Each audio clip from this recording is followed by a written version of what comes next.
Hello, welcome to part 2 of the Million Little Monsters coloring along. This is a book by Lulu Mayo, and this is the page that I've been working on. I went ahead and picked out some colors from the color palette to do the sky. I thought maybe that would help kind of decide what to do with the rest of the page, the different elements and stuff. So I'm going to be using Orchid, Blush Pink, and Pale Vermilion for the sky. I don't know, I thought it was a fun opportunity to use something a little bit different, so hopefully it'll turn out okay. But I'll get this cleared away and we'll get started. Okay, I'm taking Orchid and I'm just going to follow along the top of the circle here in the sky. Just kind of adding this down and kind of maybe see where I want to go next with the colors. I thought maybe if I got this down, then it would be a little easier picking the rest of the elements. I do need to do the kind of the waves here, but I kind of wanted to take a small break from doing the water, so that's why I'm doing the sky right now.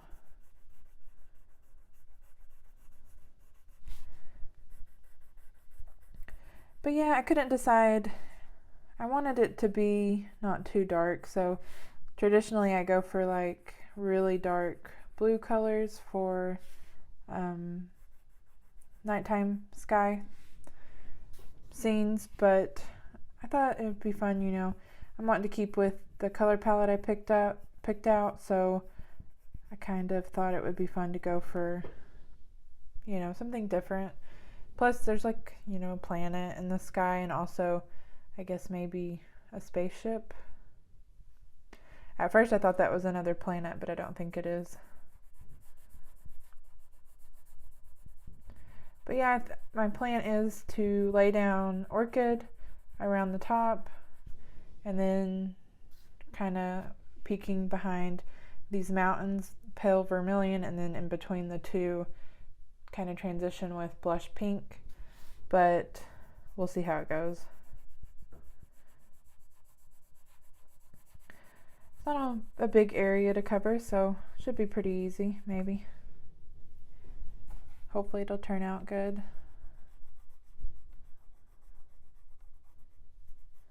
Try my best to go around the stars and the spaceship and stuff. I tend to get a little messy though, so.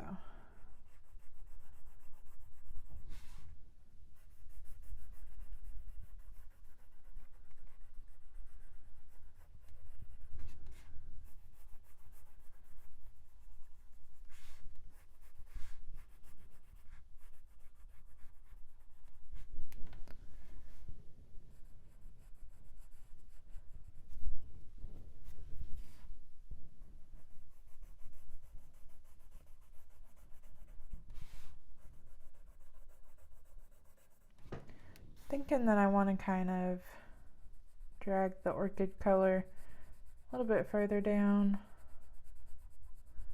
not too far past the planet.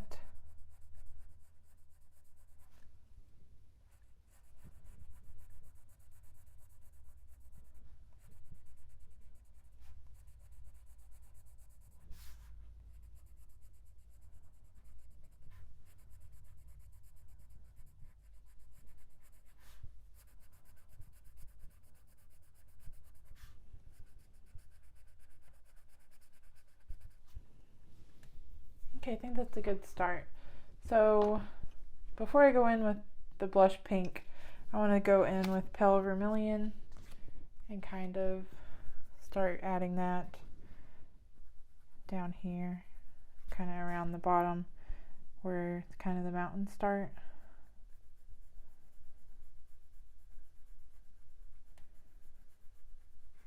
And it might end up looking weird, but okay, yeah. I don't think this is part of a mountain right here by the face.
Just a really light layer.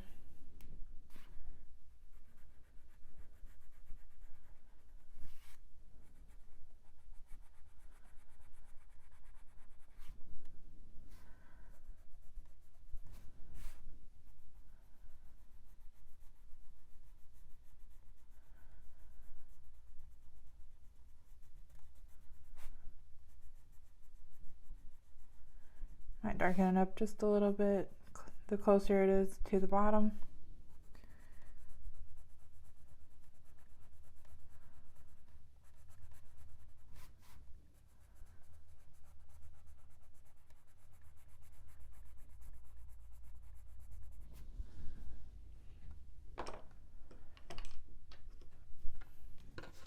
I'm gonna go back in with Orchid.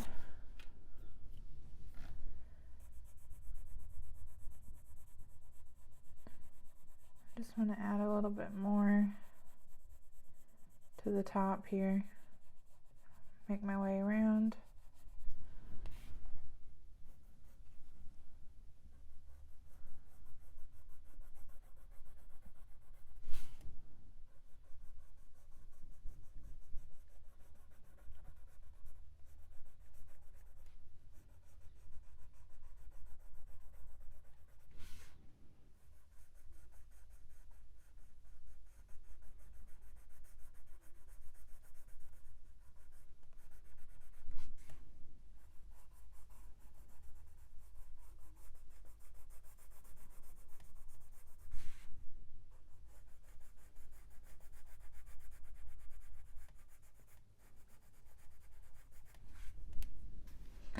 A little bit more color up here.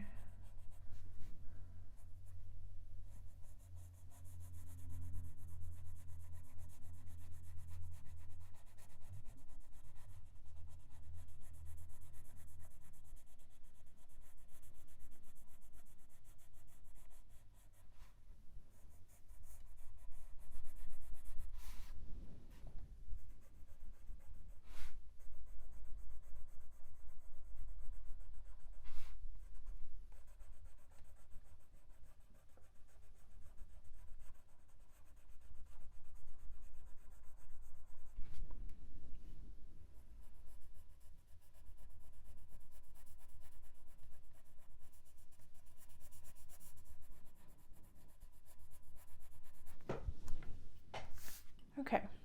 I'm gonna go ahead and start adding the blush pink. Kind of in the center of everything. Kind of start on one corner and work my way over. Adding this in the middle. And hope it looks okay.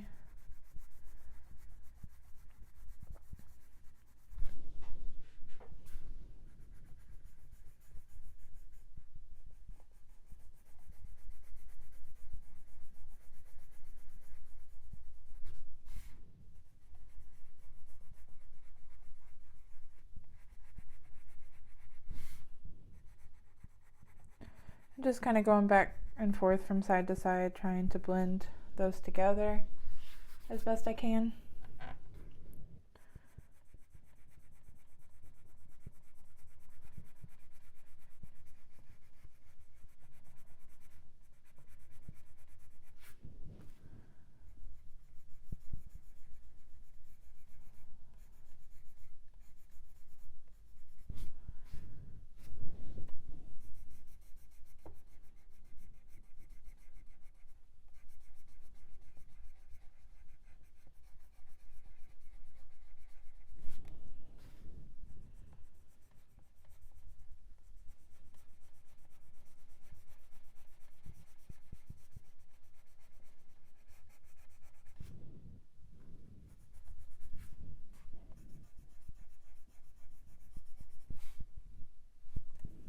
I think maybe the inside part is probably still sky, not part of the ring.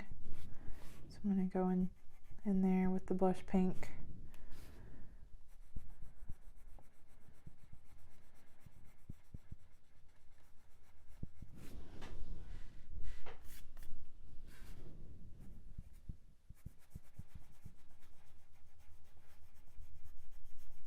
have no idea what color I'm going to do the planet here, or the spaceship.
I am getting some of this all over that planet, but that's okay.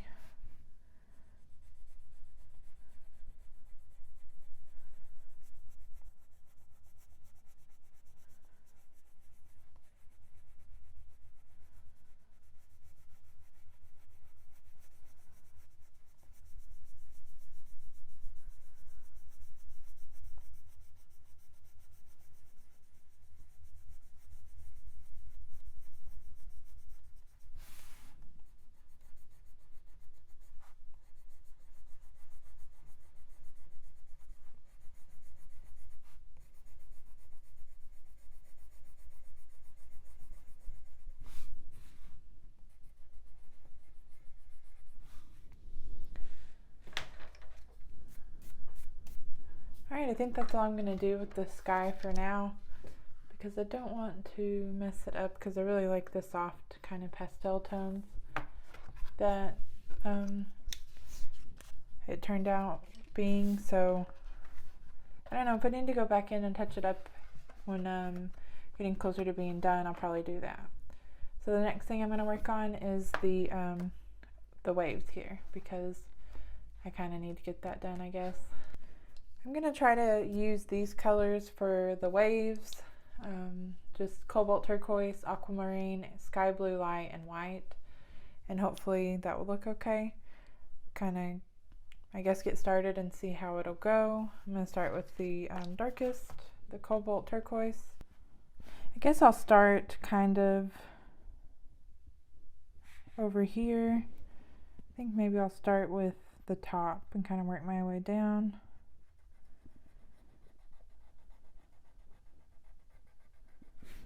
Just kind of creating like a line of the cobalt turquoise here. And then as I work my way toward the top of the wave part, I guess it'll be a little bit lighter.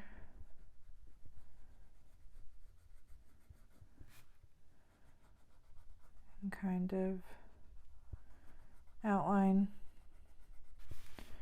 the darker parts of these little squiggly lines. I'm terrible about with describing what it is I'm coloring sometimes, but you can see I'm just going to outline these darker lines with the cobalt turquoise. Kind of just do this section and see how it goes. Then this is aquamarine.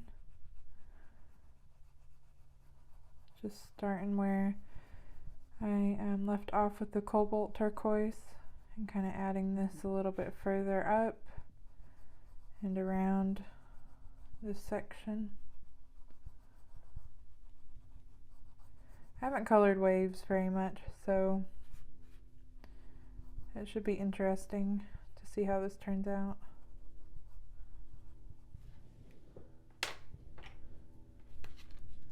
Okay, then sky blue light.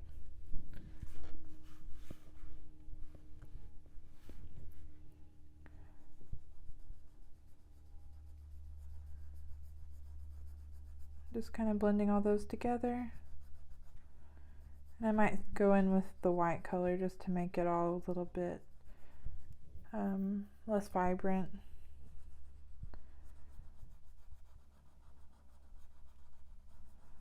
And I might go in with a Posca or something and kind of outline that really thick black line on the top of the wave in these two, just to make it look more like, I don't know, kind of like sea spray stuff. I don't know if this is really a lake or what, but make it more water-like, I guess.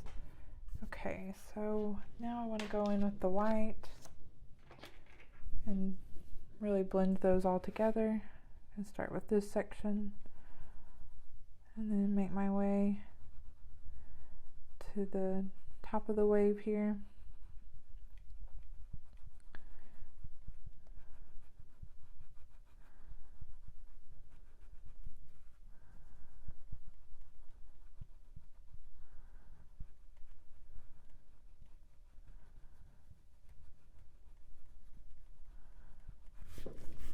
I think that's probably as good as I'm going to be able to get it.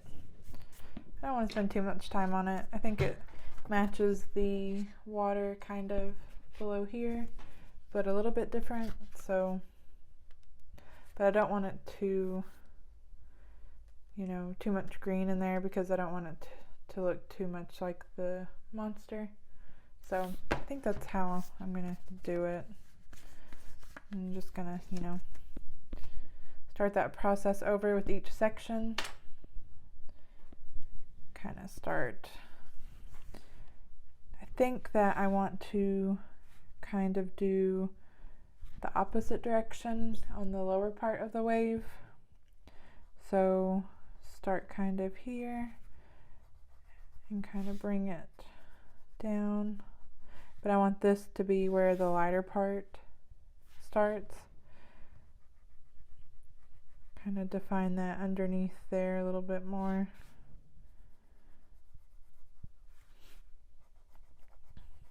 Add that cobalt turquoise.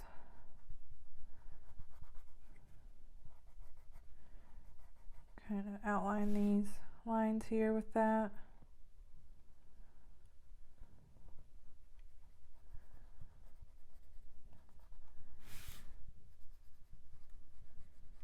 Okay.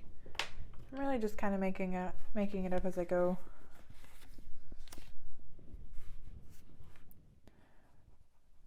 Adding aquamarine.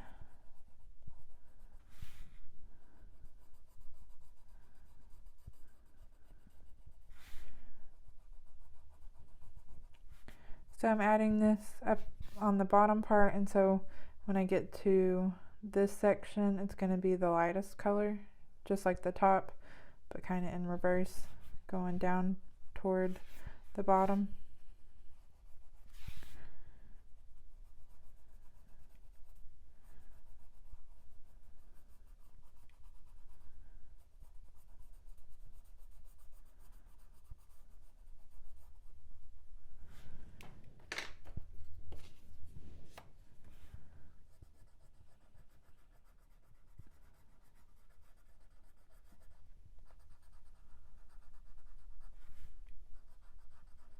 And I'll probably also outline the bottom part of that with a white Posca as well.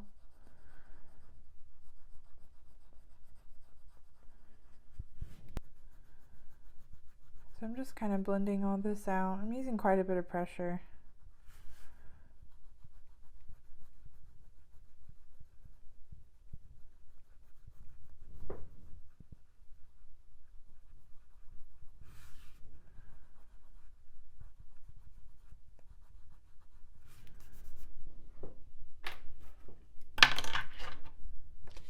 Okay, just gonna do that again, kind of work on the top part here.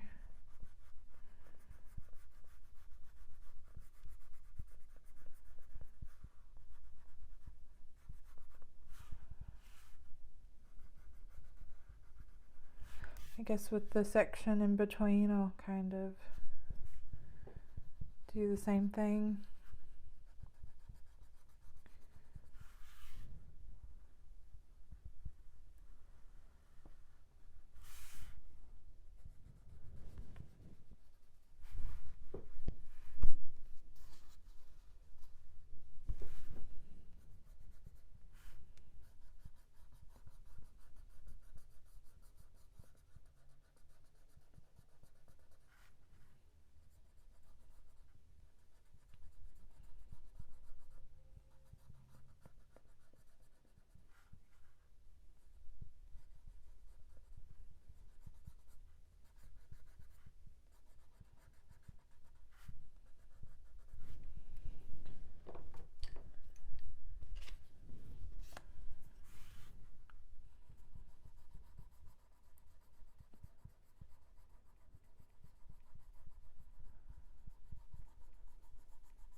a little bit of a smaller part right here, so I'm not going to go in with too much of the cobalt and aquamarine because I still want to leave some like white of the paper showing along that edge.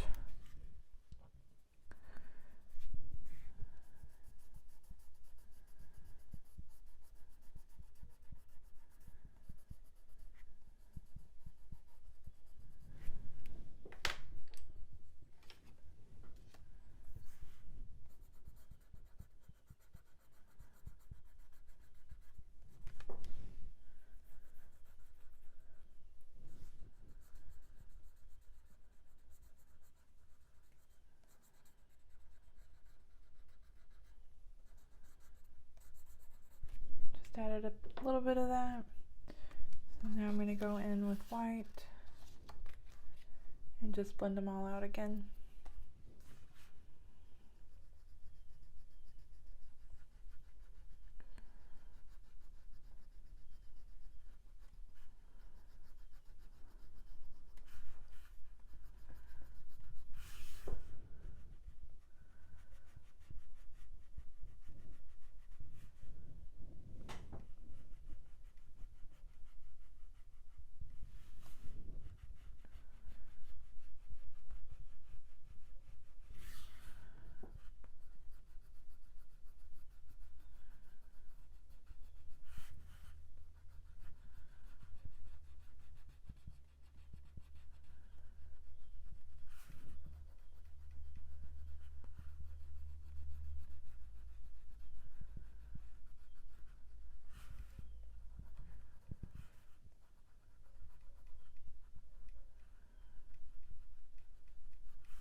I think that's looking pretty good. Like I said, I've never done like waves before, so it's a little bit of a learning experience. I think I'm going to take a white Posca and just kind of see what it looks like if I outline the black line kind of up under here. I'm just going to take the white Posca and outline these black lines here.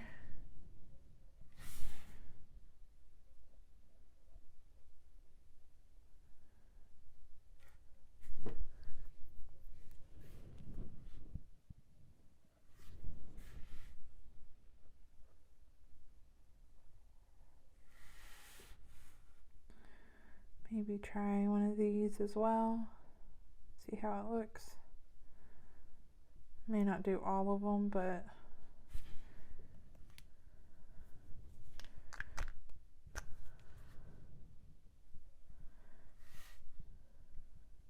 maybe like a little.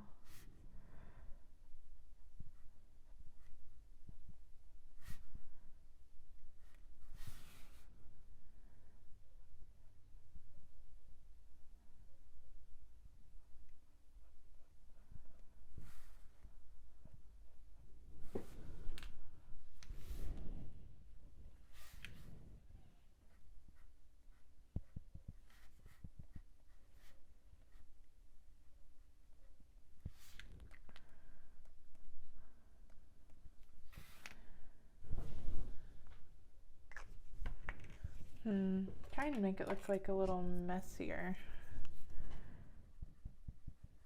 Not quite so straight.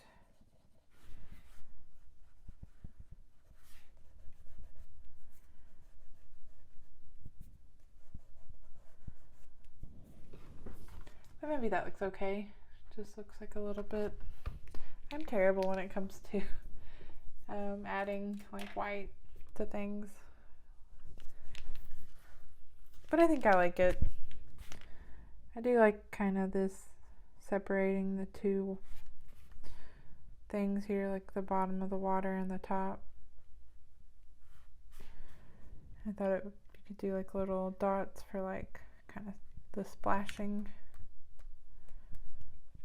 But I don't know. I'll probably wait, kind of hold off on doing anything up on the top part here because I have to color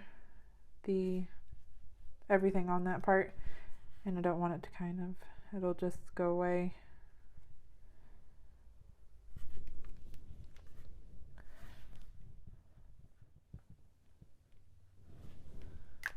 But it's a start. Hopefully it doesn't look too weird with the white Posca. It might look weird because I haven't done the whole thing. So anyway, I think I'm going to go ahead and finish the rest of the waves, kind of the top part of the water, and then we'll move on to the next thing. Okay, I thought it would work on the little guys in the water here. I'm going to start with the orchid, and I'm going to start with this one. And I was kind of wanting to tie some of the purple into this area, so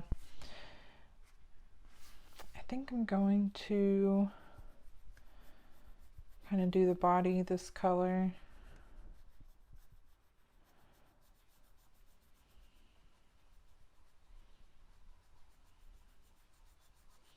But just kind of making it up as I go along because I don't really have, you know, a plan.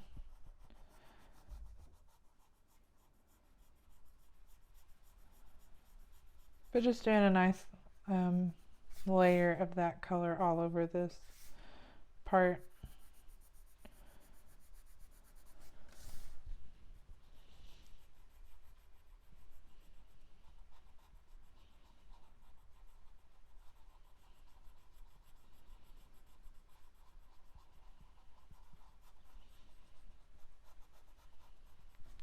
And I kind of couldn't decide whether or not, like, this is a little bit of a different thing going on. It separates from like the rest of the body, unlike, you know, the rest of them. So I don't know what I'm going to do with that part. But I guess I should just focus on one thing at a time, which I have a hard time doing sometimes. But just building this color up a little bit around the edges.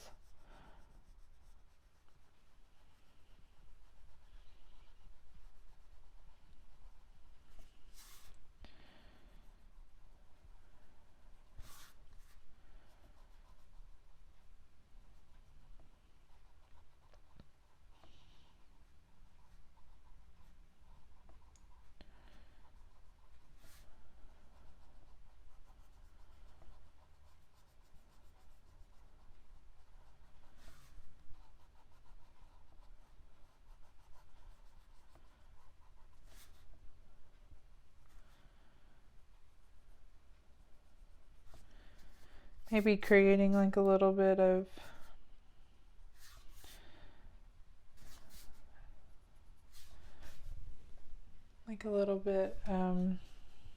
almost like the ruffles of a dress, I guess, kind of like the folds of a fabric for like the little skirt type thing that this little sea monster has. I don't know if this is sea monster or not, but I don't recognize it, so I recognize that, but these ones no. Unless I could be wrong, I don't know. So I'm just going to keep on adding that color until I feel like it's looking pretty good.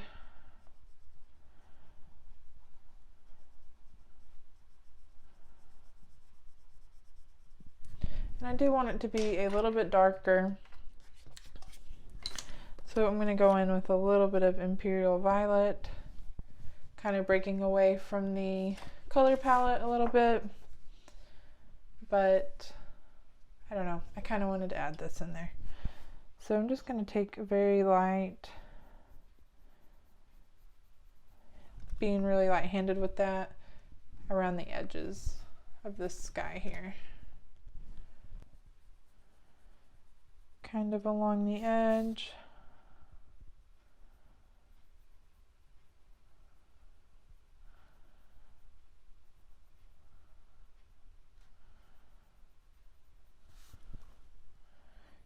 And up under this part, we'll call it their bangs, I don't know, up under that. They do look kind of like little ghosts or something.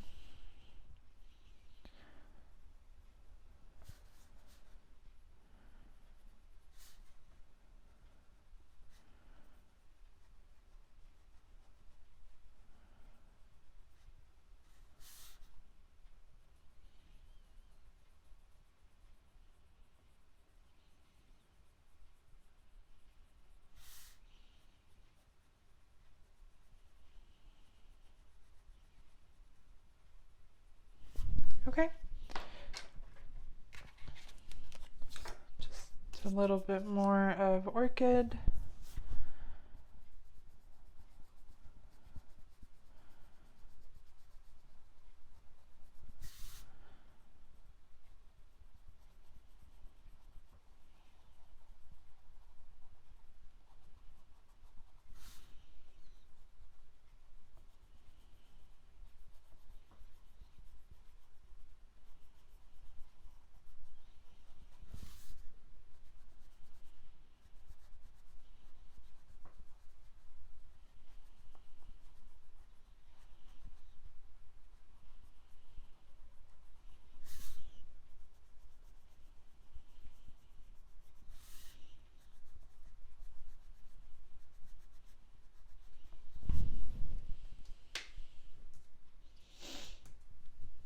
Then I think I'll go in with blush pink, kind of from the palette, kind of tie that in a little bit.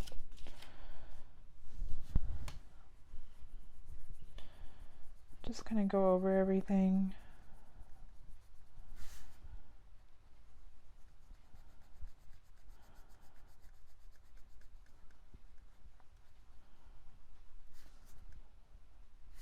It's got like the tiniest little hands here.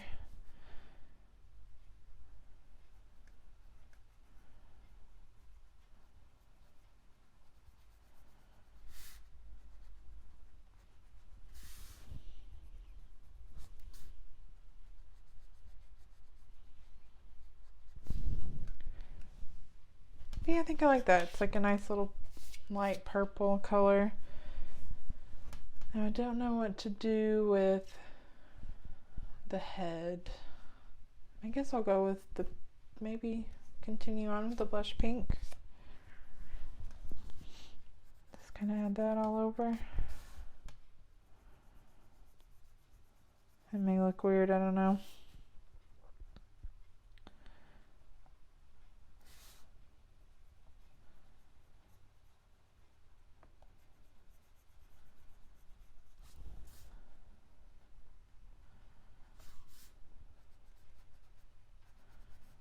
I just love this book, especially because, you know, well, I put that all the way down there. You can just really, I don't know, it's kind of freeing with the different creatures, you know, in this one, to kind of come up with some pretty crazy colors.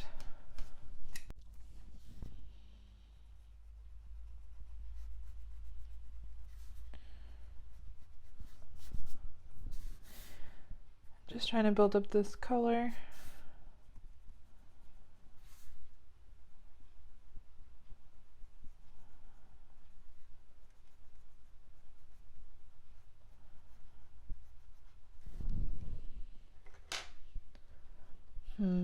Maybe add a little bit of vermilion. Is this vermilion? Pale vermilion.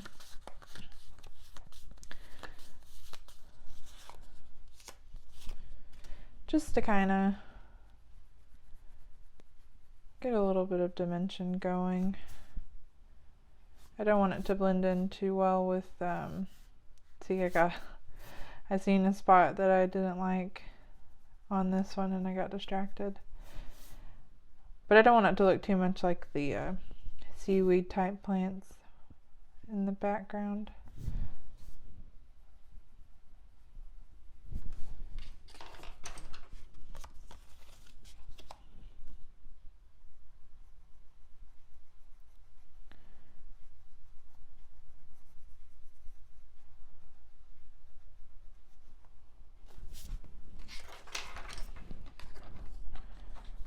Gonna go in with white just to smooth out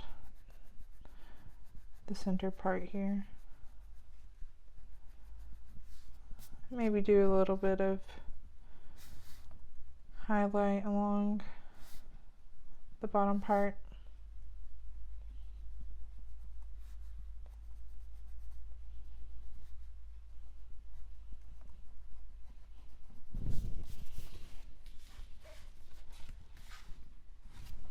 Yeah, that's looking pretty cute.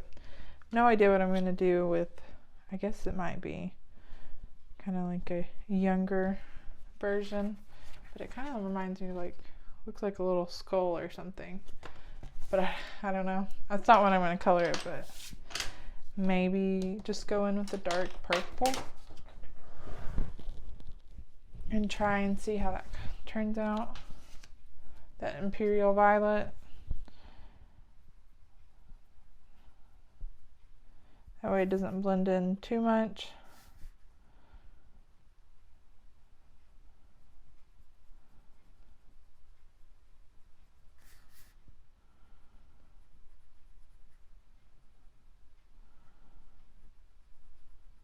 Hopefully it doesn't look too scary either.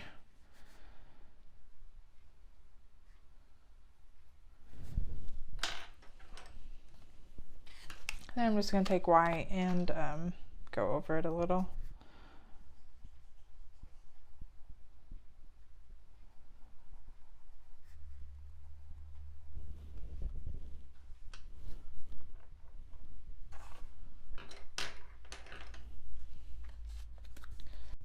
Okay, as for the rest of the little guys down here, and now I'm going to go with kind of a gray color.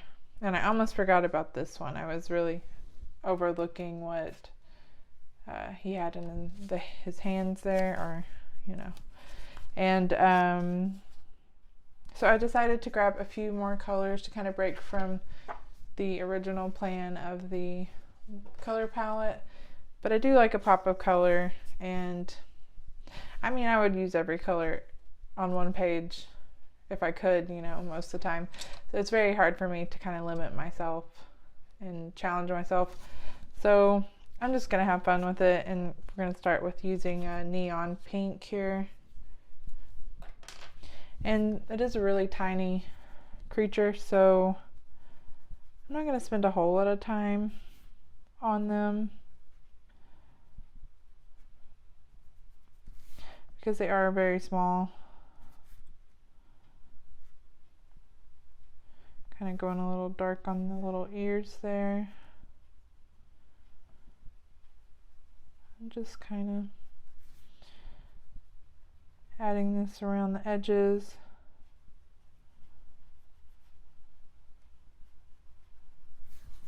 And building up that color.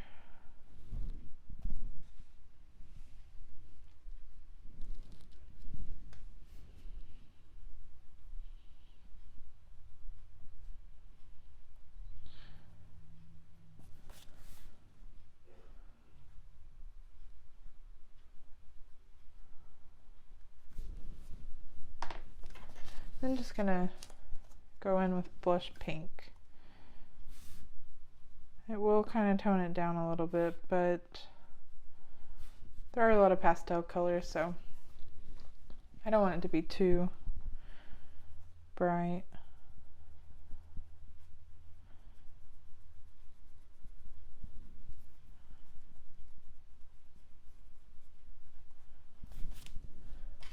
Go back in with neon pink. Just kind of working with it till, you know, I like the outcome.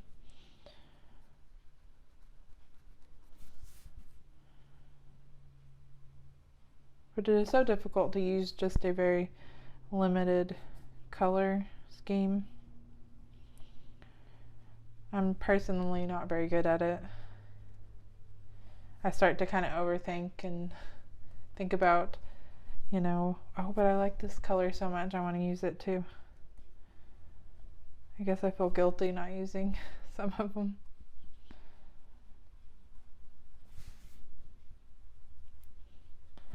But yeah, I think that is looking pretty good.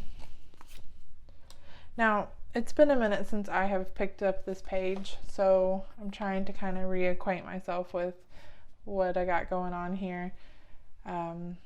And I apologize that it's taken me so long to finish this color along. So I'm just trying to, you know, kind of get back into the coloring. And to be honest, the Prismacolors are not my favorite. sometimes on this paper. Like this, I used, I think it was Brute Thinner Squared to do this. And I almost like these better than Prismacolor on this paper for some reason. I did use Prisma here, I think, for the most part, but it's been a minute, so it's kind of hard to remember.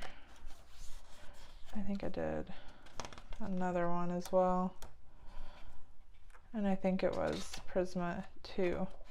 But for some reason, kind of getting back to it, I think this was Prismacolor.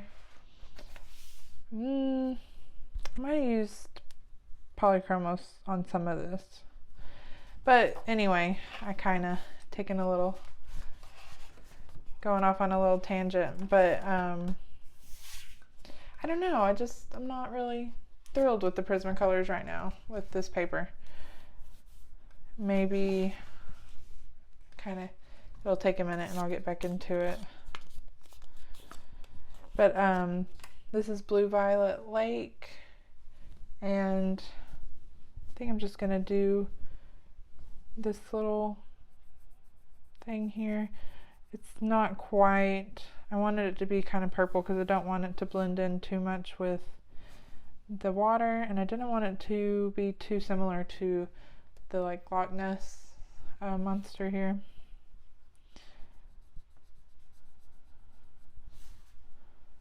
So kind of outline the bottom.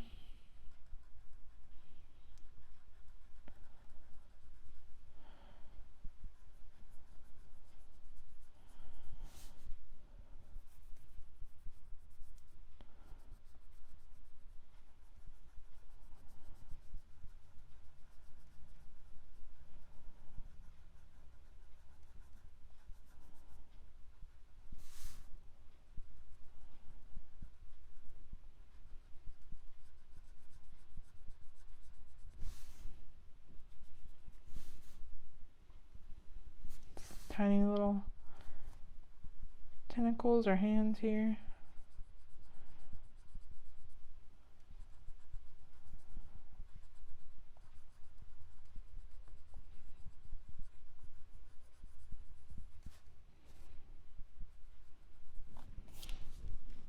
And this color is actually laying down a little bit better. I don't know what it was about the pinks and the purples that I was using a minute ago, but they were kind of getting a little like, where they kind of pile up, you know, and get all kind of textured on the page. Maybe I'm just out of practice. It has been a minute since I've colored in a Lulu Mayo book.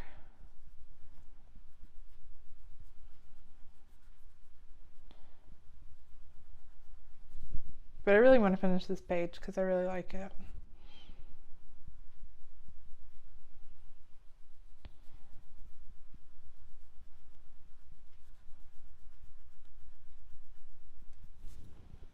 Okay.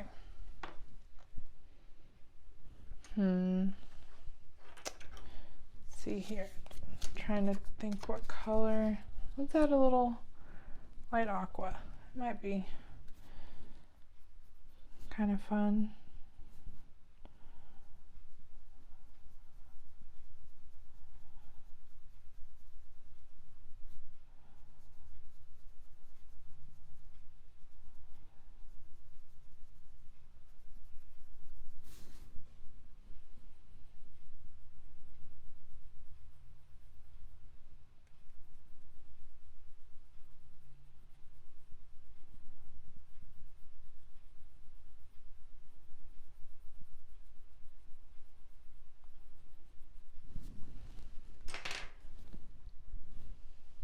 Then I'm going to go back in with Blue Violet Lake.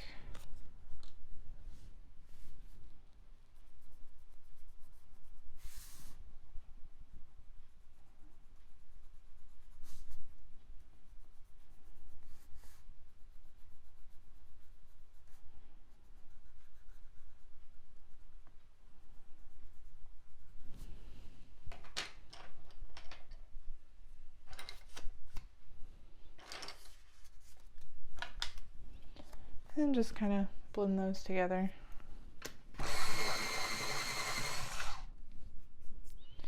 I finally got me a few new white Prismas because mine were kind of getting on the small side, a little bit hard to work with.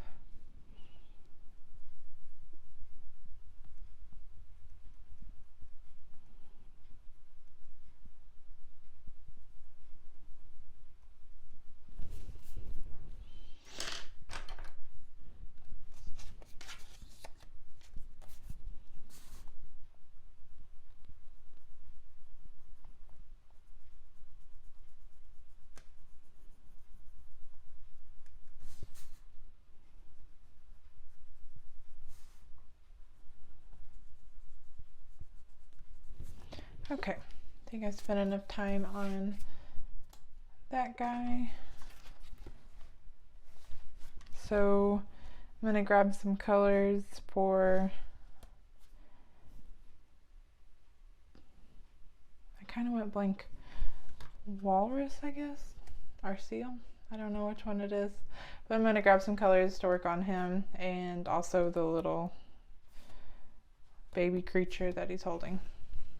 Okay, I'm gonna try and use slate gray, 20% cool gray, and sky blue light and see how that turns out. I'm gonna start with the 20% cool gray and just kind of do first gotta grab the right pencil, just do a nice even layer all over.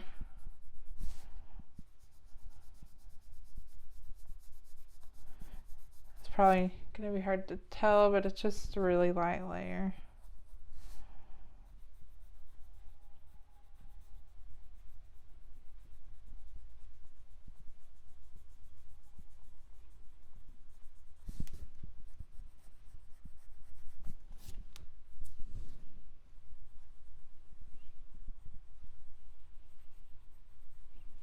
I guess it would have been kind of cool to go with a very colorful, you know, also scheme going on with this guy like we did the others, but I don't know, I just couldn't not color him like a gray color.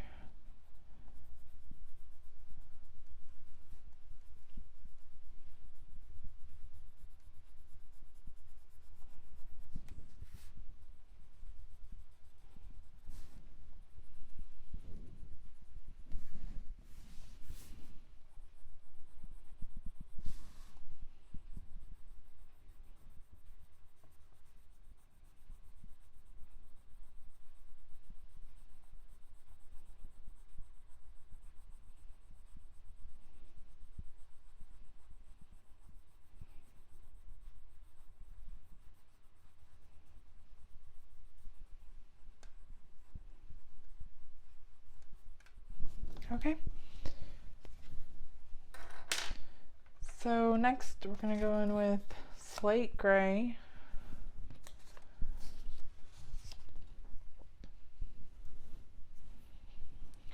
And I'm going to start by kind of going with like the thick black lines, you know, the separation of the fins here. Kind of just following along what we're already given, you know.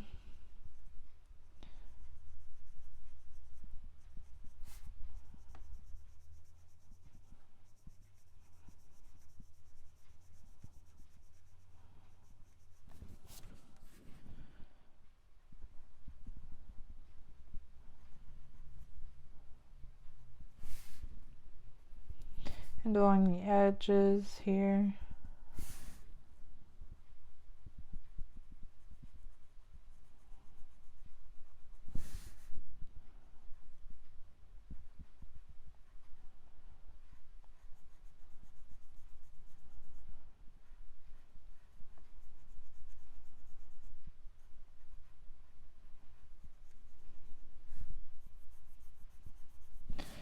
Kind of underneath where, you know, that would be a little bit darker. under his arms. He's got a little bit of a, beardy thing here. So I'm going to go in kind of in the middle with slate gray and then kind of on the ends. I'm going to think real quick while I'm thinking of it. I'm just going to go in with sky blue kind of in the center to create a little bit of a highlight. And then continue on with slate gray.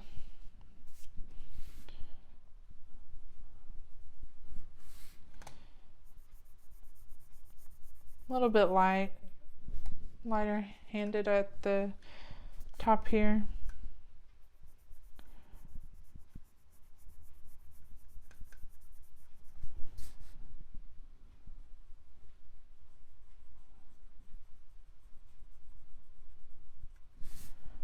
Just going around with the slate gray all the way around the edges here.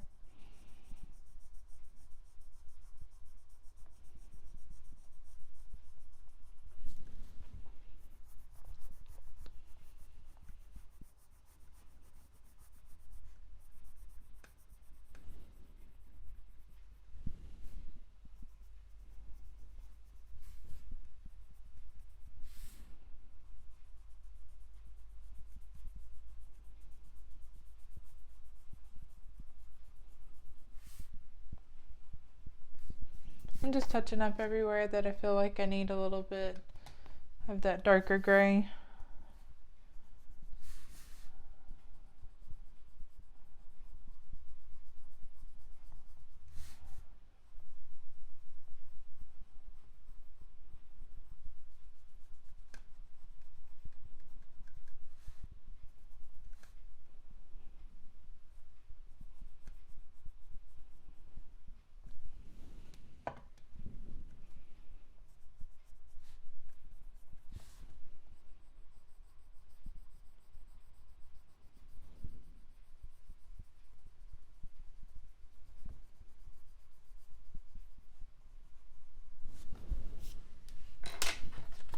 Back in with 20% cool gray. I'm just kind of blending, going over the slate gray and kind of blending that toward the center. And then I'm going to go in with sky blue light to just kind of burnish everything and blend it while also leaving highlight.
Okay, sky blue light.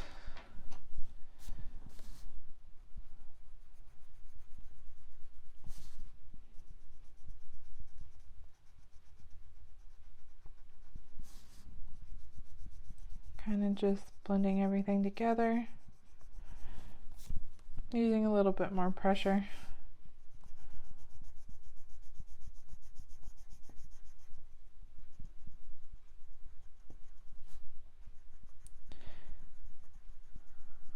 I have no idea what I'm going to color this. I think I'm just going to go with purple because I don't have a really good idea what to color that one.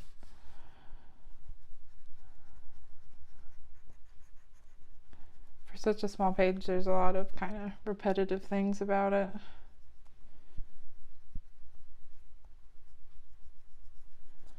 Try not to get too much into the dark eyes there. I might have to go back over those with a black pencil or Posca.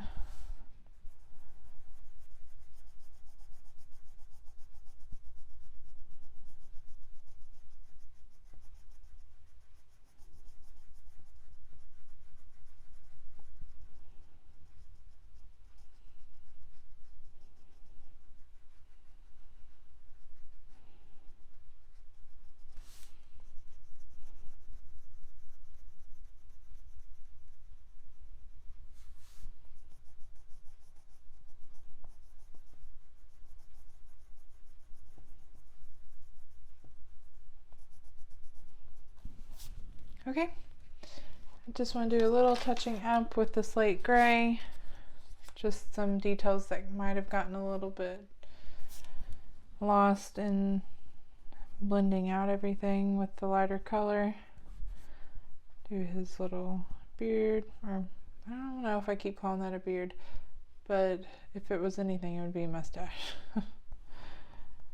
But I don't know what they would be called, but anyway. Create a little bit more of a shadow under there, and maybe one along the side here.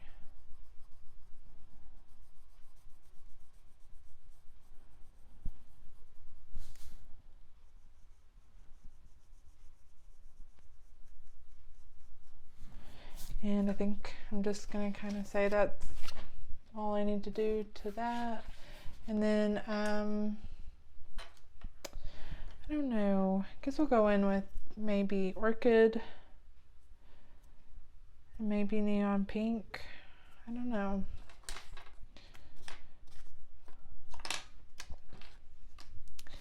Got a little bit of indecision going on with this last little squid guy.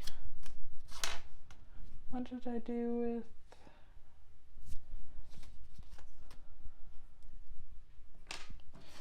Sorry, I'm looking for my little, the tag like somehow ended up all the way across the desk. I guess I'm just kind of hectic over here. But this is orchid, and I'm going to go over and just do a layer of this.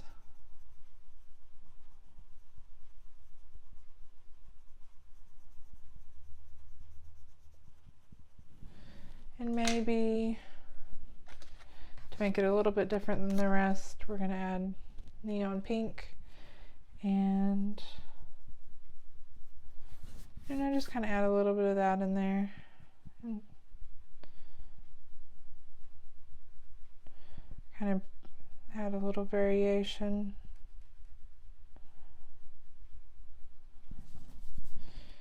And it probably looks very similar to this one, but that's okay. Go back in with orchid.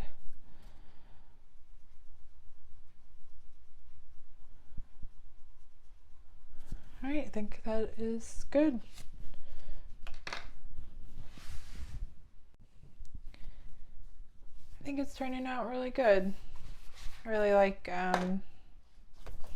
how they ended up turning out. Kind of clean it off a little.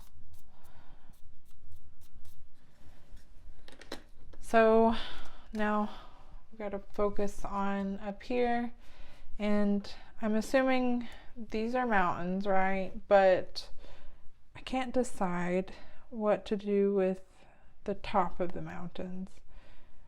I assume it's not snow, but I mean, it's a pretty crazy page, so it could be snow. I don't know. I guess we'll start with doing some of the trees. I know I definitely want to do some of them green, like traditional color, but then again, these are little monster trees, and then I'm gonna have to keep in mind what color I want to do the lighthouse. So lots of interesting choices coming up, so we'll see how it turns out. And I still do want to keep to this, but I don't know, it's not going to break my heart if I do kind of stray from this because there are a lot of different elements going on, and I just still want to have fun with it. I don't want to be too restrictive and, you know, picking out what to do for the rest of the page. But yeah, we're going to keep going on with it, and hopefully it turns out okay. I've thought about what colors I want to do for the rest of this page. I'm still trying to keep it with the palette, or really the scheme.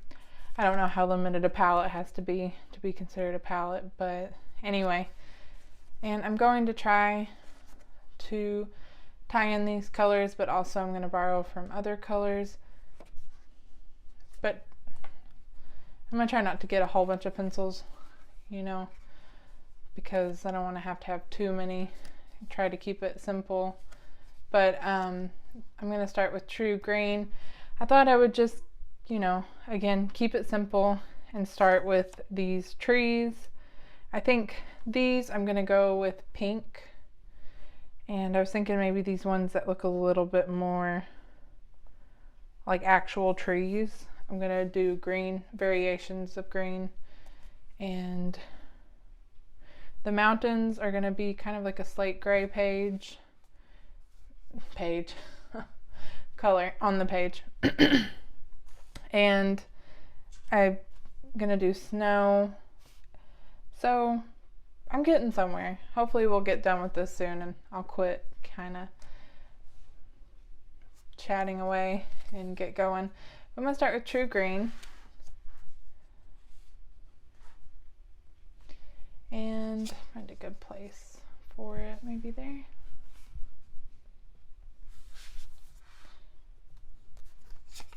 Maybe right there. I was zooming in a lot, but I feel like sometimes when I do that, my phone is just a little bit too blurry.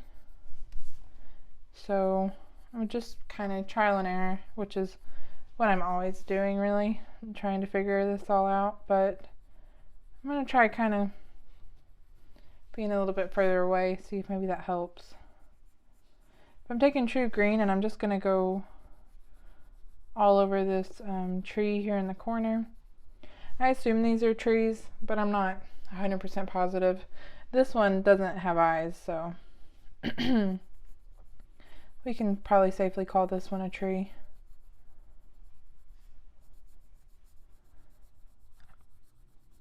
I'm getting pretty excited. I think, you know, get pretty close to getting this done.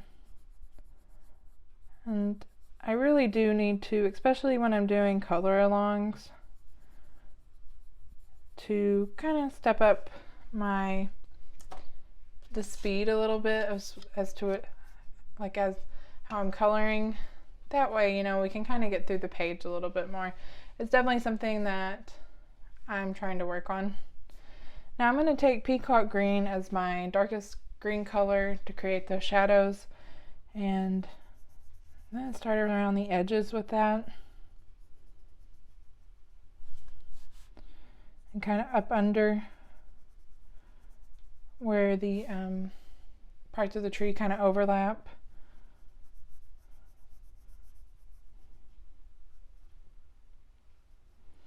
Outline those edges. Kind of see where we're going with everything. Sorry, my voice for some reason is getting a little hoarse.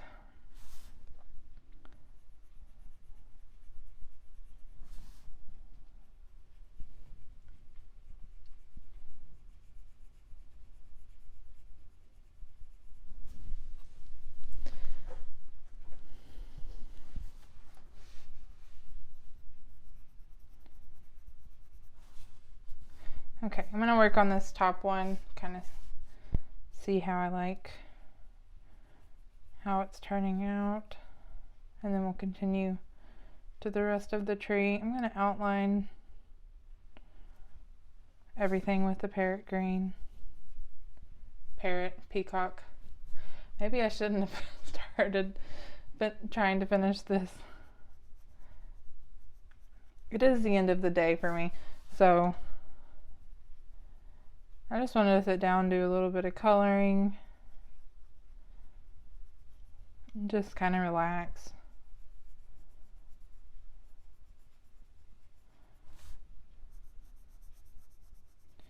Just trying to build up those shadows.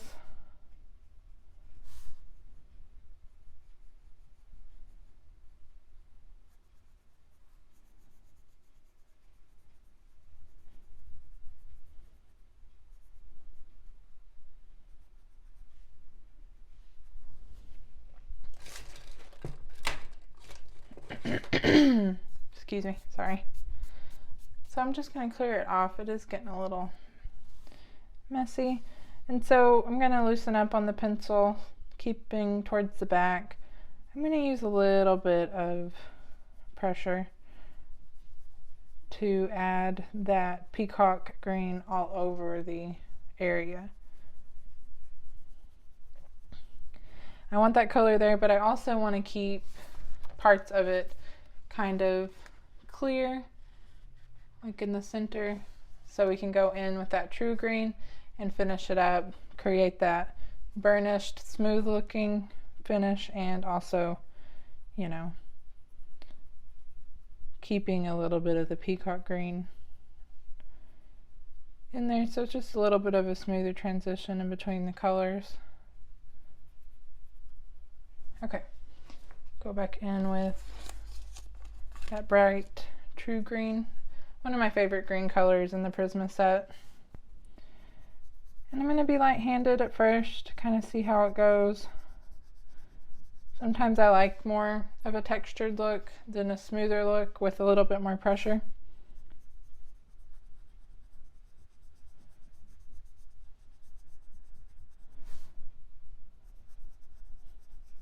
Just a medium pressure.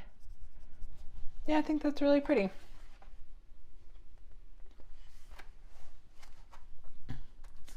So I'm just going to do the same thing for these last 3 sections on this part. And I'll probably get my brown colors out towards when we're finishing up everything, so we can do like the trunks of the tree.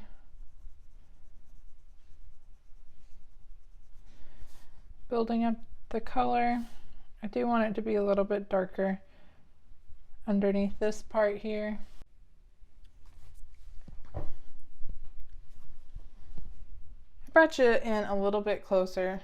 Hopefully it doesn't turn out blurry, but I want you to still be able to see where I'm going with the colors.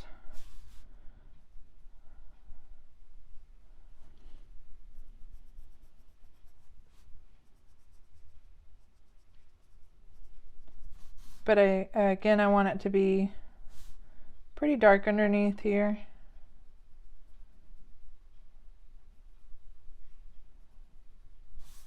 And kind of along there. Try not to get it on that one. But I'm terribly messy sometimes.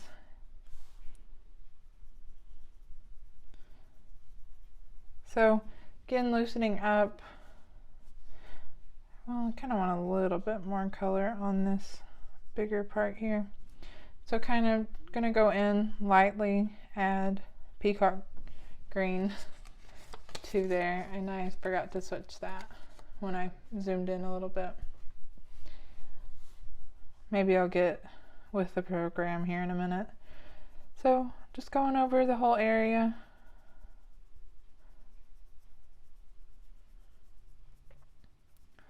Doing the same thing all over again. And then going in with true green.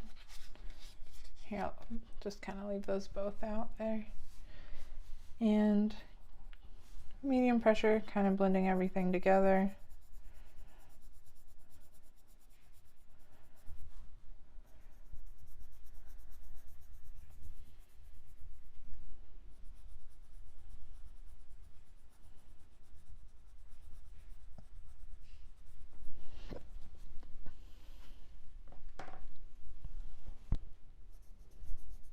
Then using peacock green.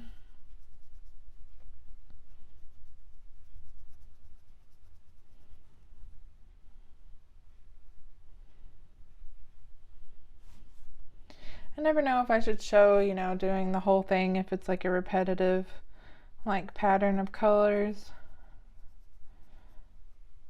But I don't know, maybe I won't show every single tree, but most of them.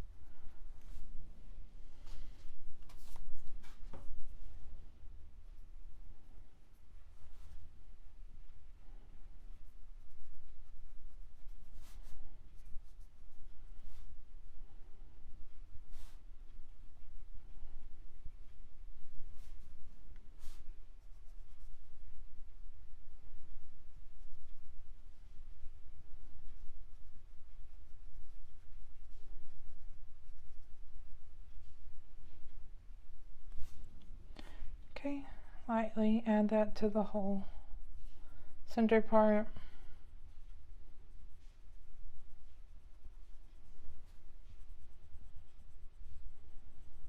I'm just kind of using the side of the lead. And then finishing it up with true green.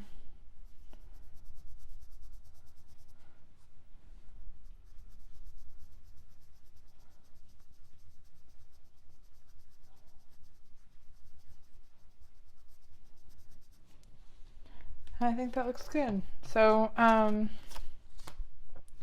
there are a couple trees that look similar to that, like that one, and I probably will still color this combo with the peacock green and the true green, but I'm just going to do that off camera, and we're going to move on to something else. I think we're going to try this oh,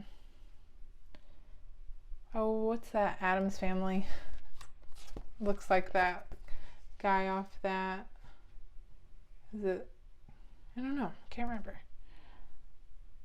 But I was thinking purple for some reason. So I don't know. Maybe we'll do this one and I'll think on that one. And this one I was kind of wanting to use pink.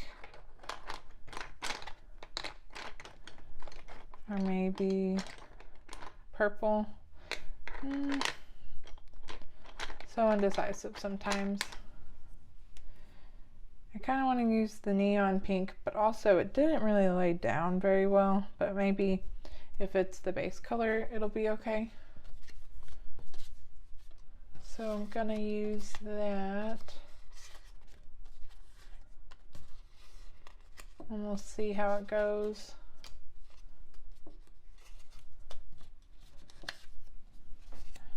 Got quite the collection of tags going on, and it's getting harder and harder to find them, even though sometimes they're just like looking me right in the face. So I'm just gonna go all over this tree monster guy. It looks like upside down hearts, but this one looks more like, you know, right side up hearts.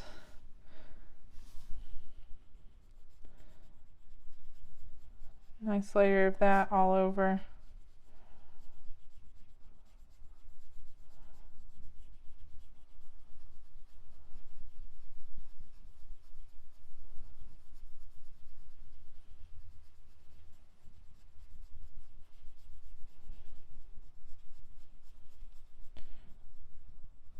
Would have been fun to do like 2 different colors on some of these trees. Maybe I will try that out,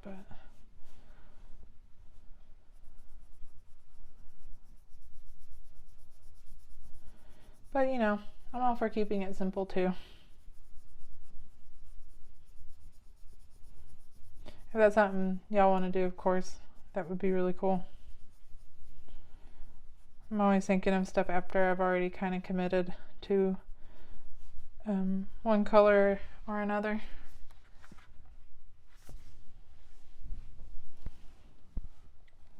I'm going to continue to build up this color.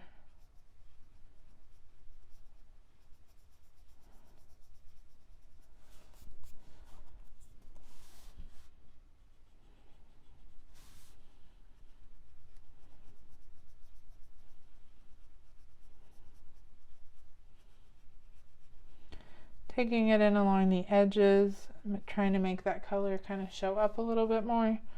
It's a very pale color. And honestly, you know, it's almost pastel-y to me instead of neon. If you really bear down on it, you probably could get that really bright neon color.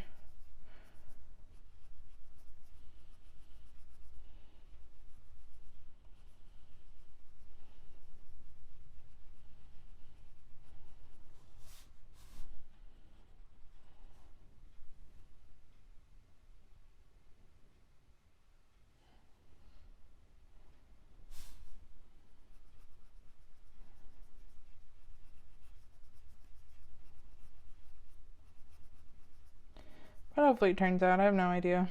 There's so many of these trees, I don't know what colors to do them. And I thought it'd be boring to do just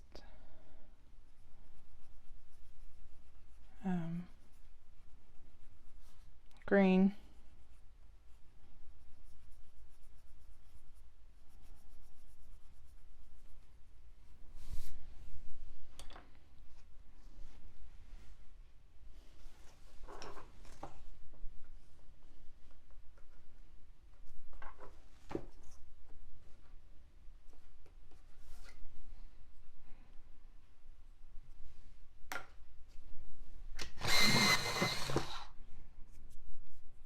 Maybe we'll go in with some amethyst or just any light purple color.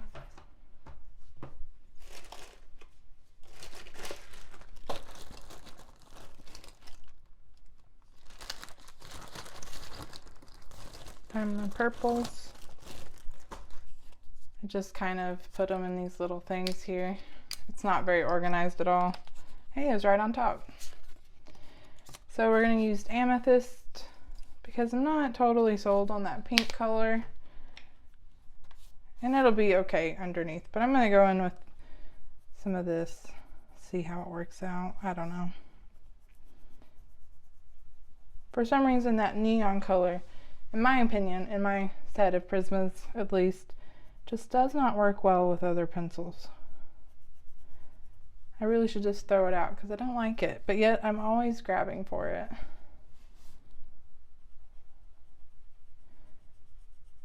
And that's just my opinion. I mean, I just haven't ever been happy with it.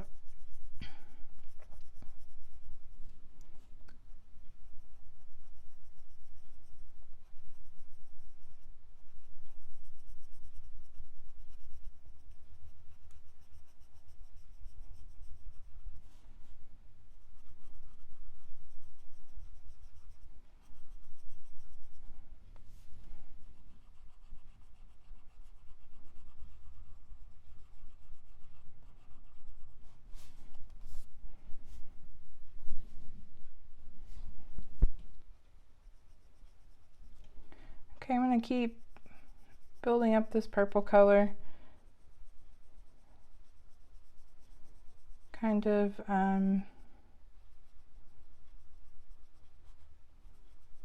building it up kind of on this one side, and then I'm going to try to kind of fade it out. We'll see.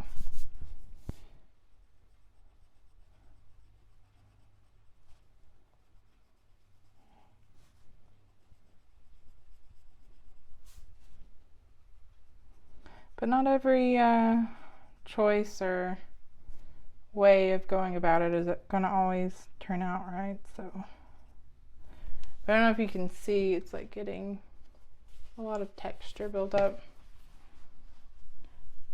But maybe I'm just being a little impatient.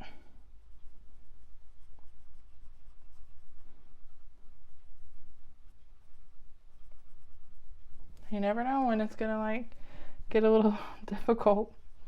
This tree looks so unassuming at first. Okay, so lightly gonna blend.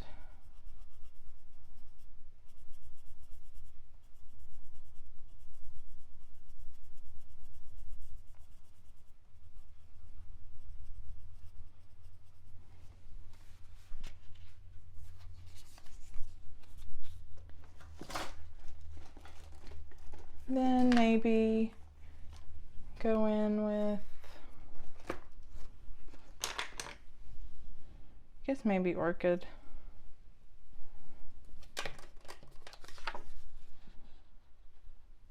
I think that's lighter than amethyst.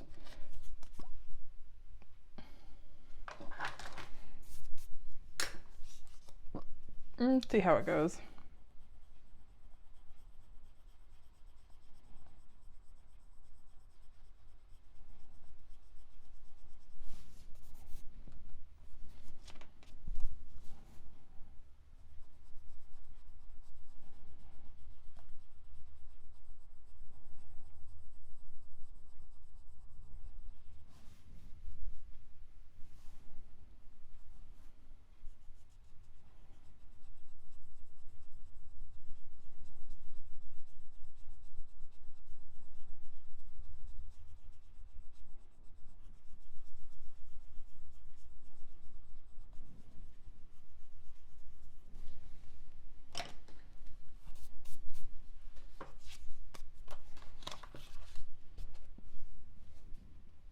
I think that'll do. I might go back to that, kind of touch it up a little bit, but I'm gonna move on. I want to color this one kind of a blue color. Let's see what we got in our blues. Aquamarine, and maybe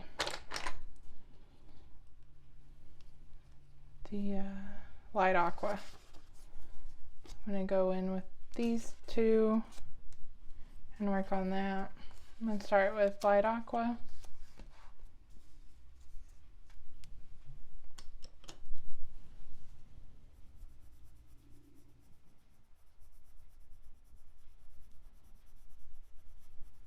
I think I'm gonna do the vermilion for the little horns that are sticking up there. Oh, that one has a little bow. I just now noticed that.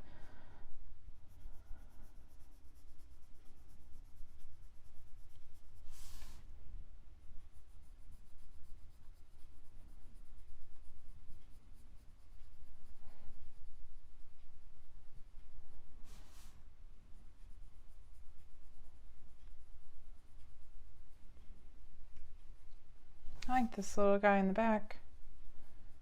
It's pretty cute.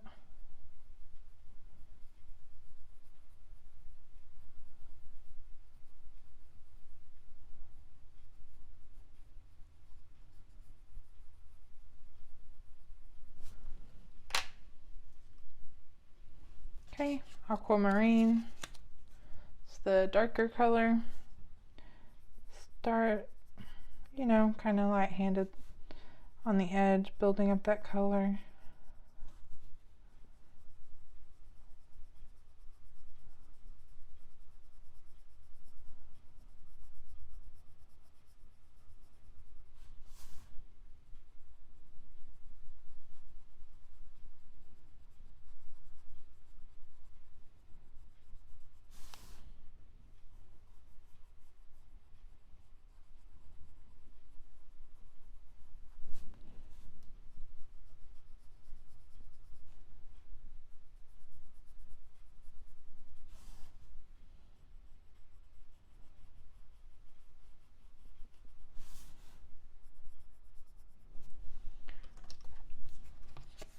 Back in with light aqua.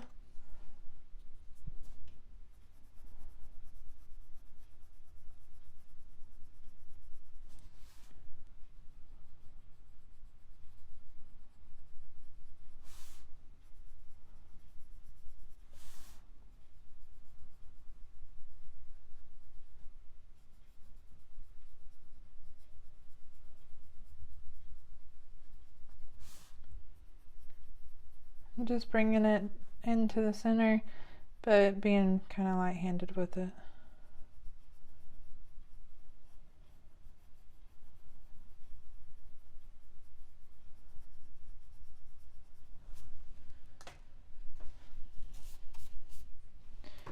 go in with white to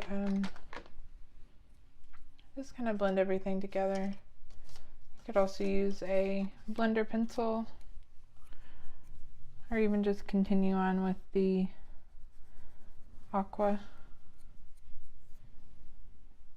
Clean that off, make sure not getting any other color on it.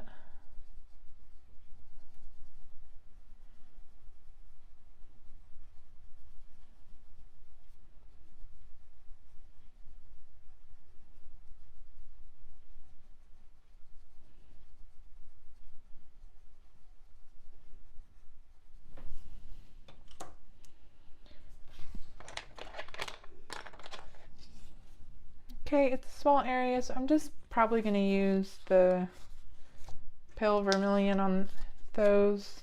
Make sure it's kind of sharpened. Nice and sharp because it is, you know, tiny area. Going in.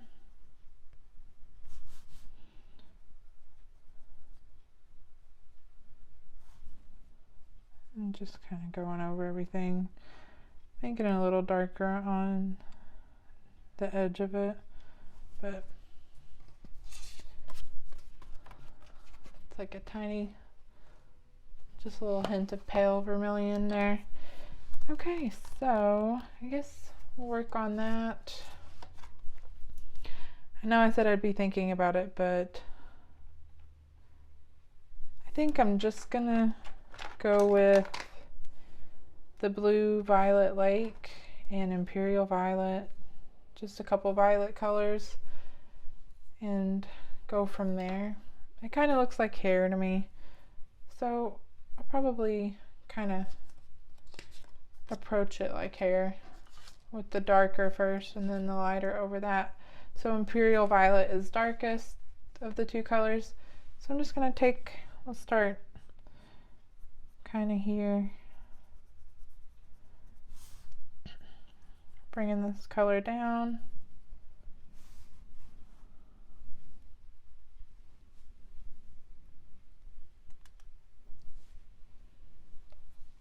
Sorry, I hit the camera. I'm just trying to make sure it's still in focus. Maybe put that up there. Like I said, trial and error every time I sit down and record. Kind of take it, leave that kind of clear in the center. I'm going to go down here, put some more imperial violet.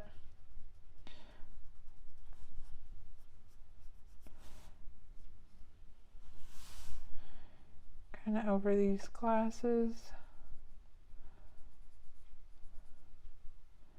Maybe a little bit in the center of the glasses. And just a hint.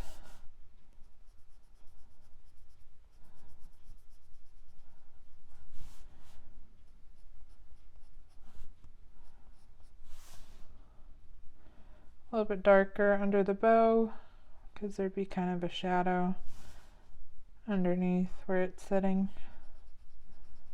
And continue to kind of add that color in there. So then I'm going to go in with the blue violet lake and kind of lightly start going over all that's left, you know.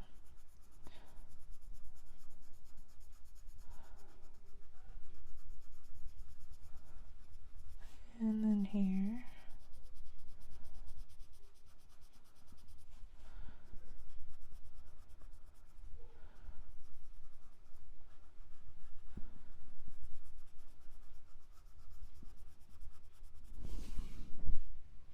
Okay, I think that's looking good.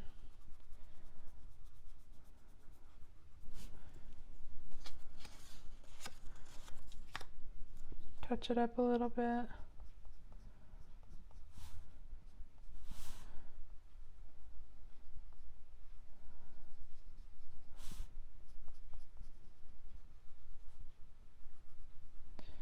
And do the same thing on the rest of it.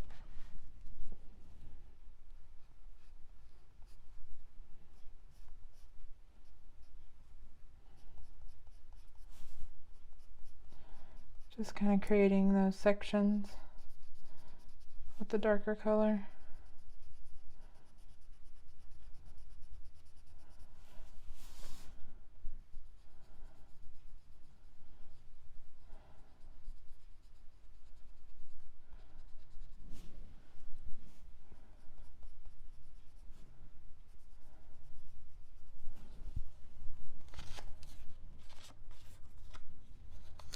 Blue, Violet Lake.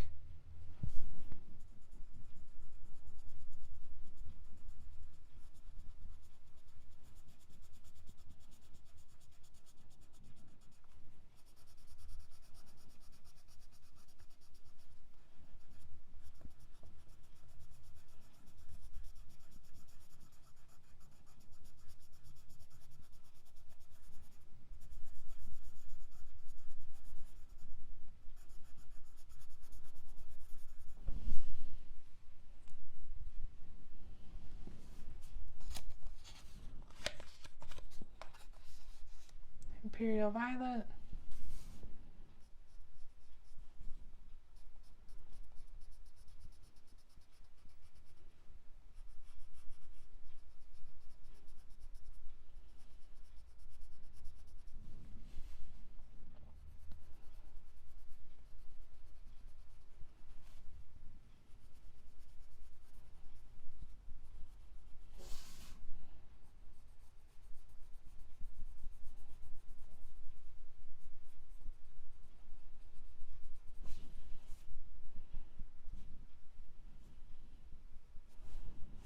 Okay, I think it goes all the way down here, so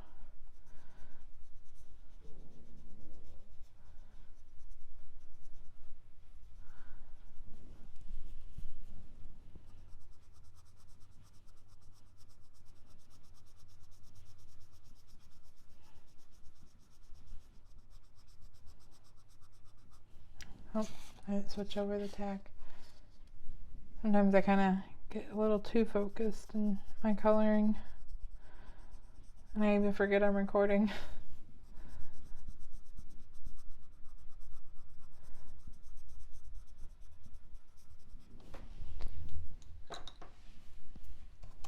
I like that. It does look good.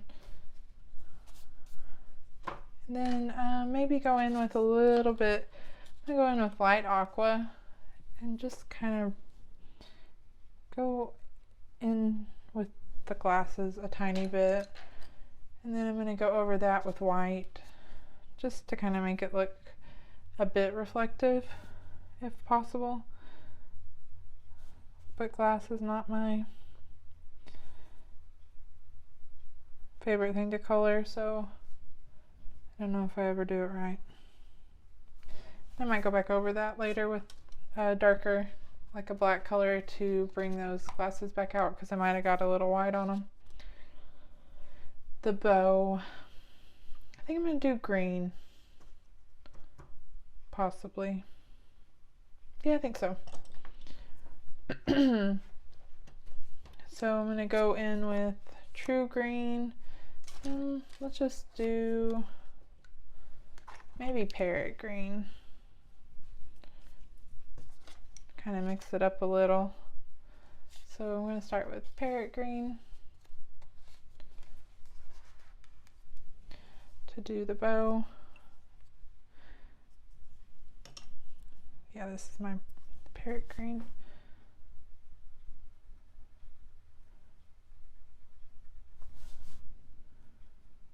I'm just kind of adding that in there. I'm just going to go in and do the true green. Nothing too complicated. It's a small bow, so.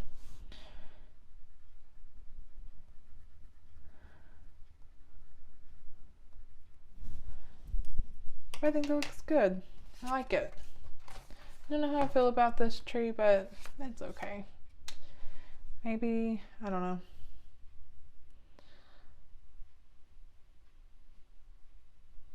I'm not sure. I was thinking about maybe using gel pens. But yeah, it's a start. A lot more complicated than I anticipated. Having so much.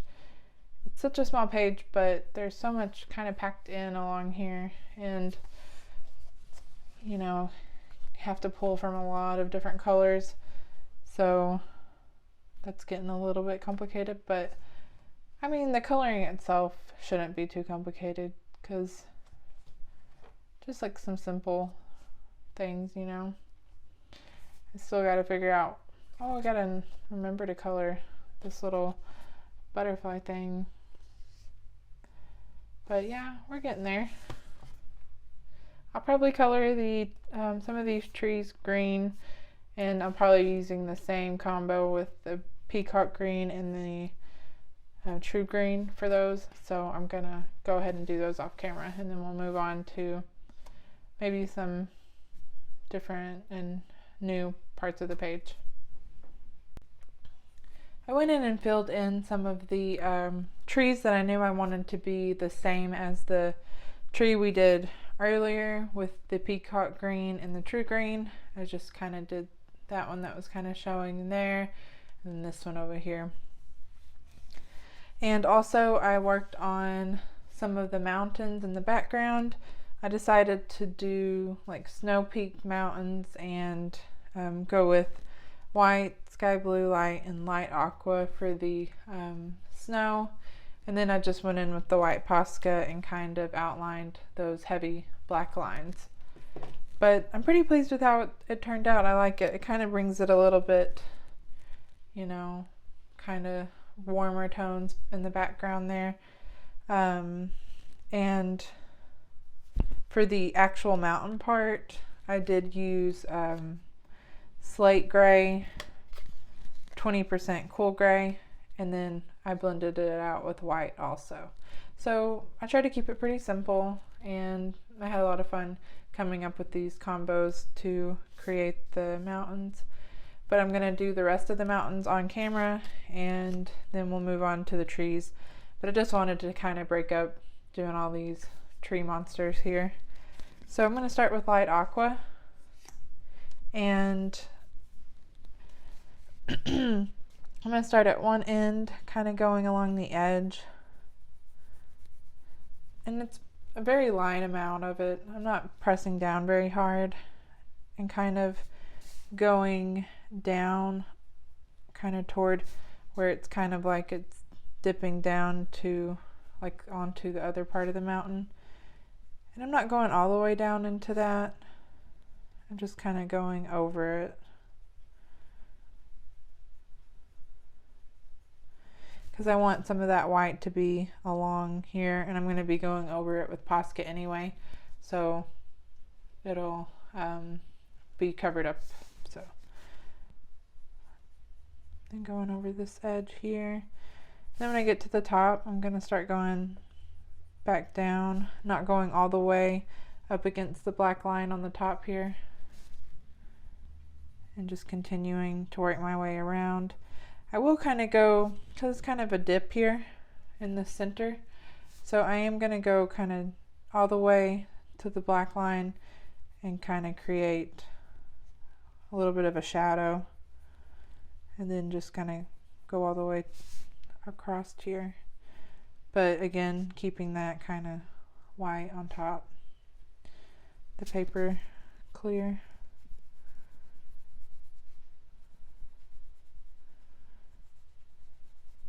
Okay, and the next sky blue light, and it's just going to be, you know, the smallest amount of this as well. I'm just kind of adding that into the mix and going around.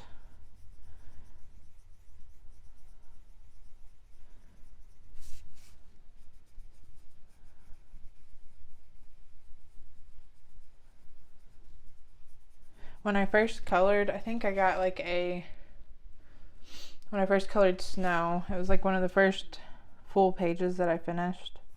And I picked like the most mind-boggling thing to me for some reason, which was snow. And I'm by no means like perfect at it, but I do enjoy coloring it the way I do color it. But anyway, if I could find it, I'll put it up on screen. But I think it was a Creative Haven book, and it was like a Christmas scene. And I don't know, I've since then I think gotten better, but it was really fun trying to figure out snow the first time. It was something I never really thought about when coloring. Okay, I really like how that's looking. I think that's just enough of the blue colors to kind of create that, you know, coldness of the snow. So then we go in with white and just go all over everything we just did, blending it together and making it, you know, smoothed out and kind of a little bit blended together in white.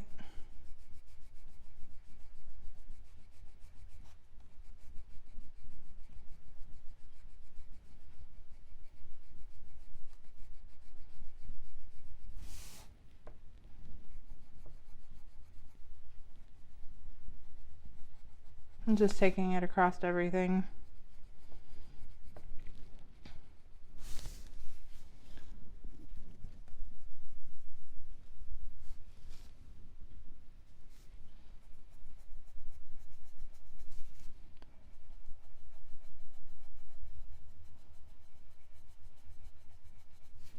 It's not going to be real easy to see on camera, but I'm just putting, like, you know, the lightest layer of the blues and then just going over it with the white.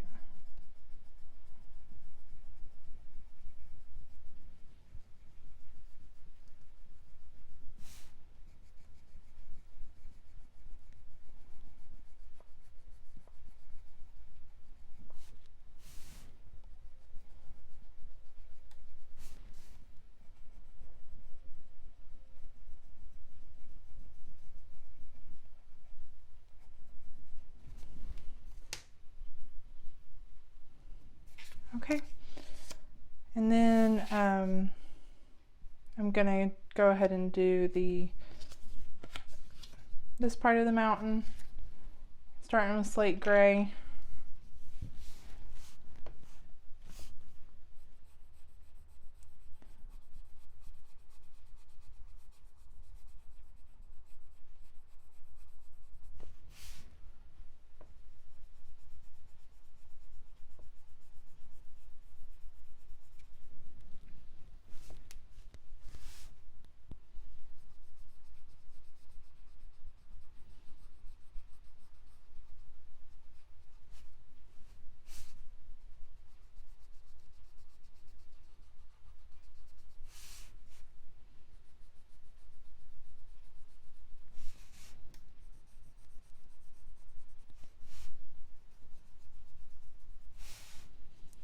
Going up under the snow here on the top. And then I'll do the Posca after I'm done with this part because I didn't want it to kind of wear it away.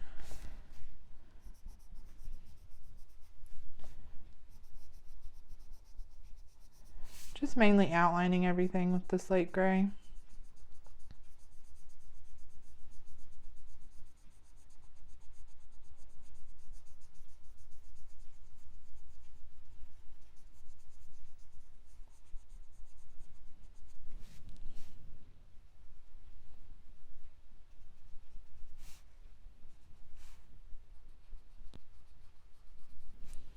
Okay, excuse me. And then 20% cool gray is next up. And I'm just really kind of trying to soften those edges where we left off with the slate gray.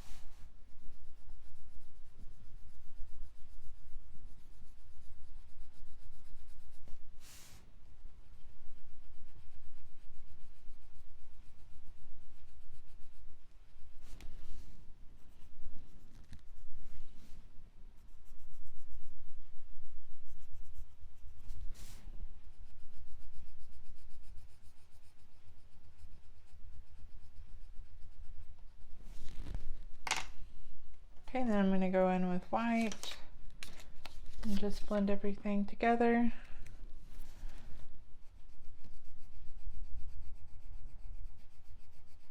Just in kind of a circular motion.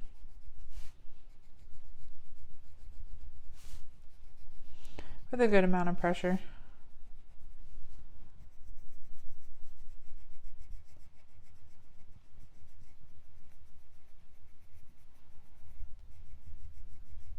Oh, got a little orange going into the mountain from that, but it's okay. Try to be a little more cautious around that.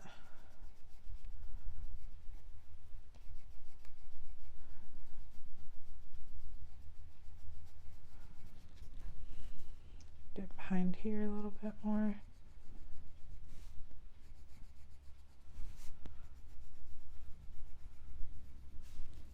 Okay. So I kind of clear everything off a little bit with the brush, and then I'm going to go in with the Posca. Hopefully it's still going good. I'm just outlining that big black line.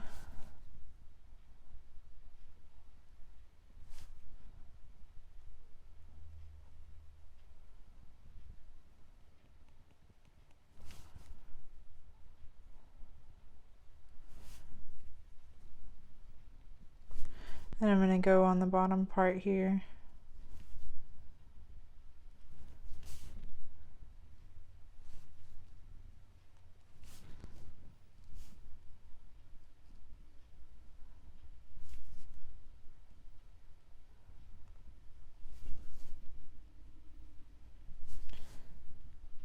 And it might take a couple tries to really get that covered up. And you might want to let it dry. Or just go back and touch it up, you know, before you finish.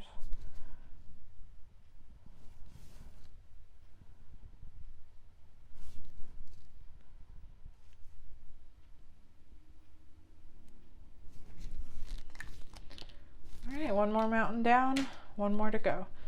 So I'm probably not going to do that one on camera because I'm just going to be doing the same thing I did for that one. And I don't want to be too repetitive on here. I did kind of plan out the rest of the page, sort of, kind of, for the trees as far as they go and the lighthouse.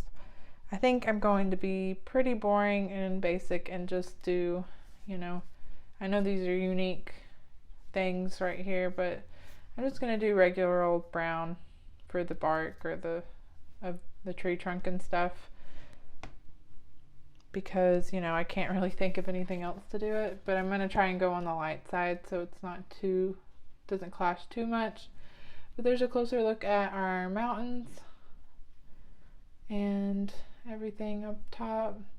I still have to figure out what to do with the spaceship, the stars, and that planet. But I was kind of playing around with using stickles, which I don't do very much. I kind of put these on the palette. It's like stardust and then silver.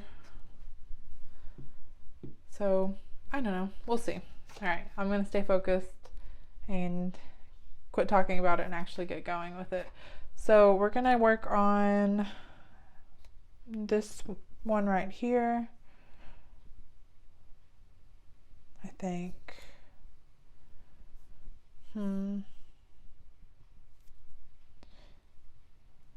Yeah, I think we're gonna work on that one. And I kind of thought about going in with like yellow. So I'm going to go in with like jasmine and canary yellow and see how that turns out. I'm going to start with the jasmine and just kind of start kind of in the center. going along the edge.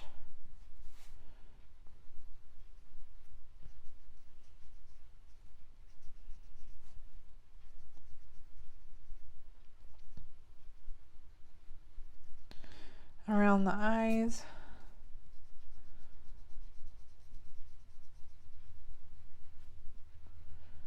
I'm going to try not to spend too much time on this tree because, you know, there's only so much you can do. Or at least so much I'm willing to do. And I hope it doesn't look weird. I'm kind of getting a little bit overwhelmed with the amount of color choices for these trees.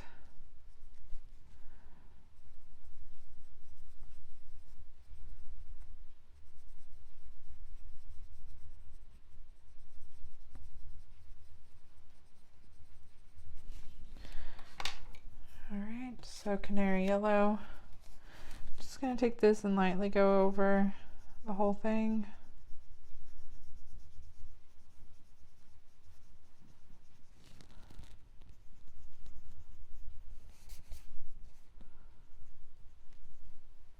Oops.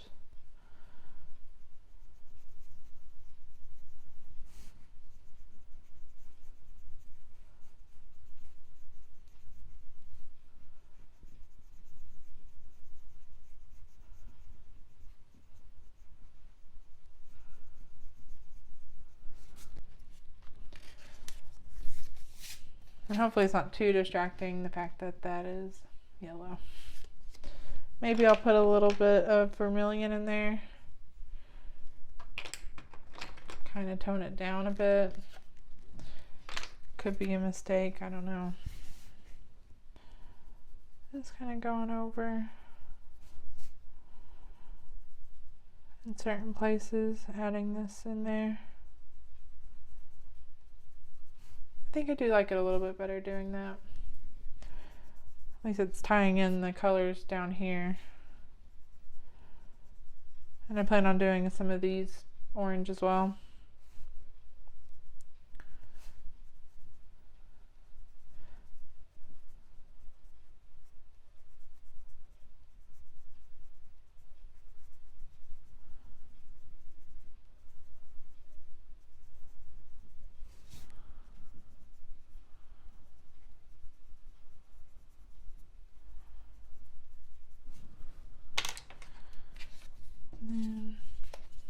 Do a little bit more.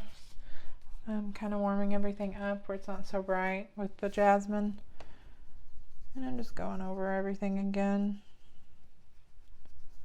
Trying not to get that yellow on the eyes.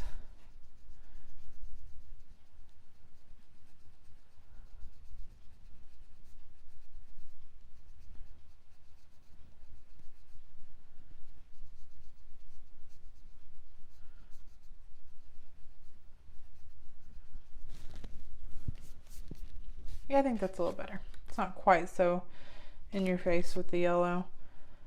And so since this is a pretty good section of the tree with the wood showing, I'm going to show how I'm going to do that with the dark umber and the peach beige.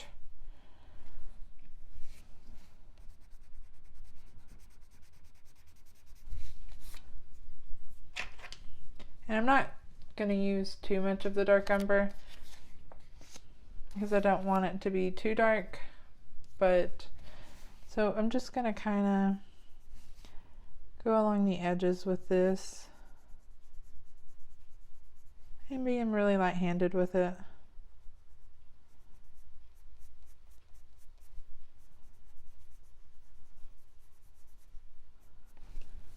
And really that's all I'm going to do, and then go in with peach beige and just kind of go over the whole thing.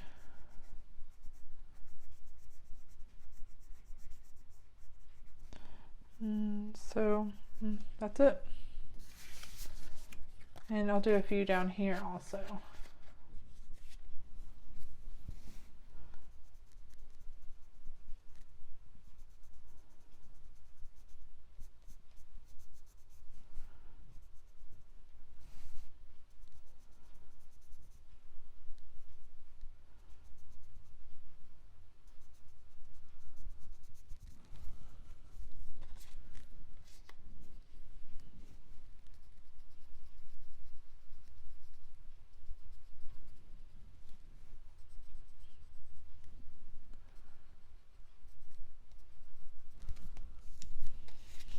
Alright, I think it's all coming together.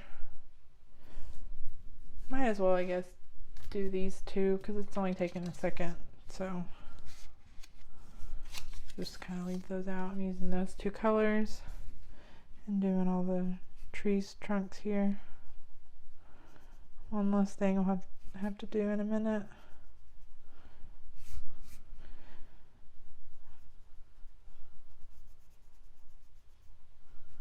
It's kind of hard to see. Oh, I think I made a mistake. And that's totally fine. I think right here it was supposed to be kind of like the depth of the forest maybe, or actually I think it might have been this guy all the way continuing down, because he's right here too. It looked just as scribbly, like the kind of scribbles that were on the tree trunk, and I thought that doesn't look right, and then I still colored it. But we can fix it. I'm just gonna leave that alone and do these right here, and then leave that clear because that is part of that guy, and do this last few trunks here. So I think it goes here.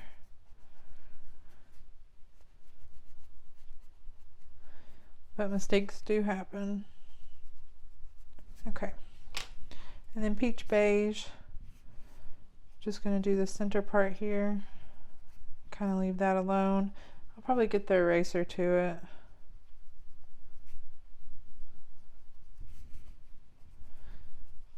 I hesitate to use the eraser sometimes. I don't know if my eraser isn't as good, but it's like roughing up the paper. I think I need to buy a better electric eraser and try that out because I'm not happy with the way mine is working, and I don't know where I put it actually. You think I would sit down with everything I need, but that would be too easy.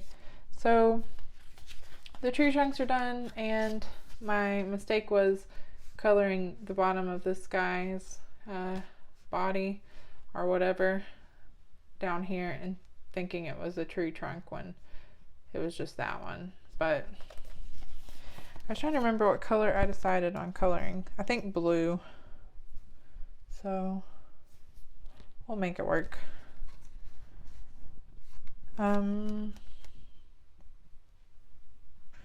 So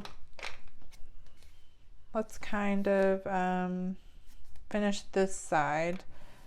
I don't know, I think that I want to color that one green still, so I'm going to go back in with peacock green and true green and just do that really fast because I think it would look good, that color. And I just saw those, but where did I put them? Okay, here's true green. And peacock green is somewhere. Found it. Sorry guys. One day I'll get a little more organized maybe. Okay, so taking peacock green, I'm going to just go ahead and go over all the areas that I want this color to be, which is mainly around the edges where I'm putting a little bit more pressure like before. And then I'm just going to lightly cover the whole thing with a light layer of the peacock green.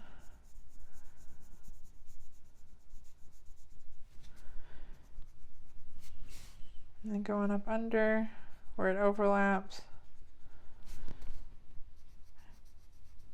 And I know that our Loch Ness monster guy is also kind of green, but it's a little bit of a lighter green, so I'm hoping it won't look weird. Just kind of create that really dark color there and get some really good separation.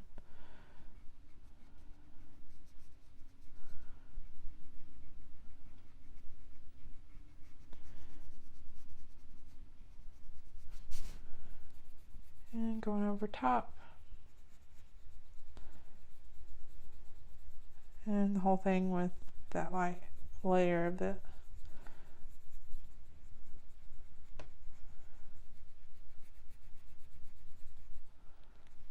just touching up in places that I feel like needs a little touch up as I work through it.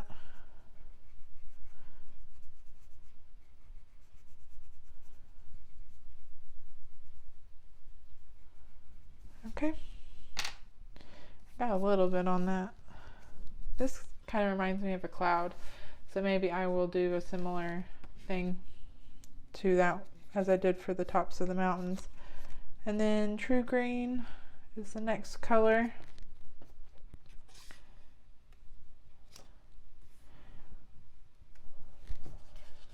Okay, I know where it is. True Green. I'm just going to go over the whole thing.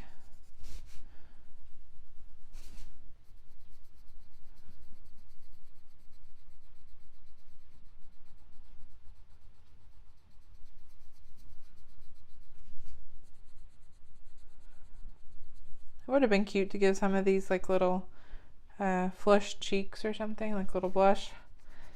I didn't think about it until now. Maybe I'll do it for him.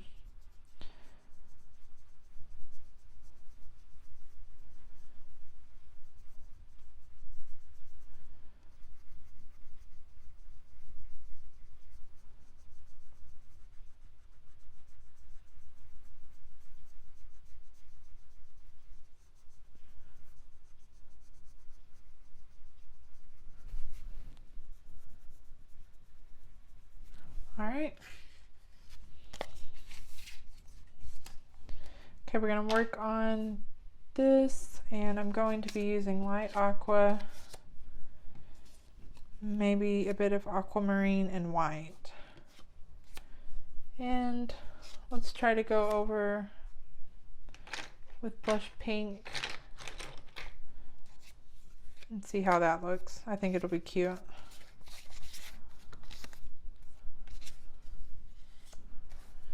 Just a little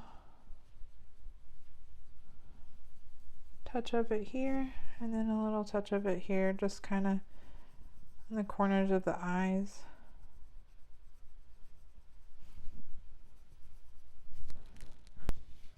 Okay, I brought you in a little closer. We'll see how it works out.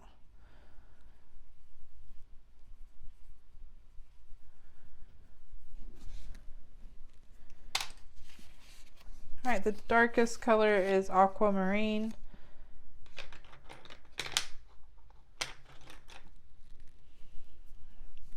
And I'm kind of towards the back of it, just taking this and going over it very lightly.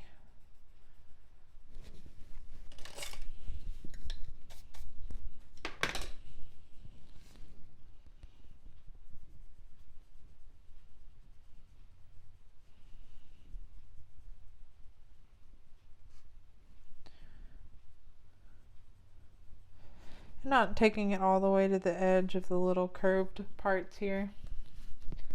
Just kind of going around those, going in like where the lines meet here.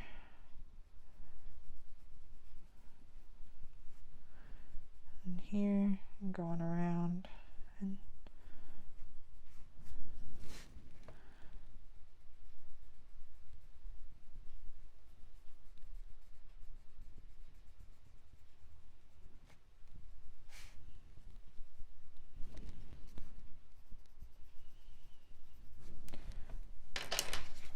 light aqua.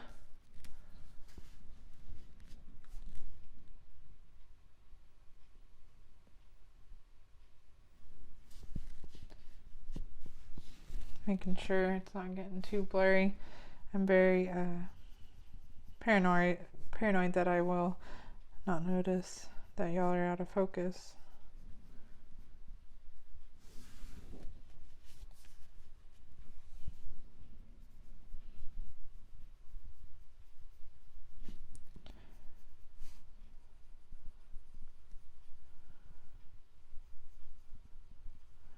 Just kind of adding a dash of this in everywhere.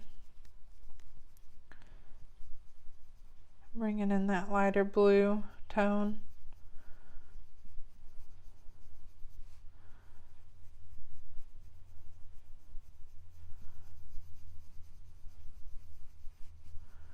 I'm a little bit heavier on the blues toward the bottom,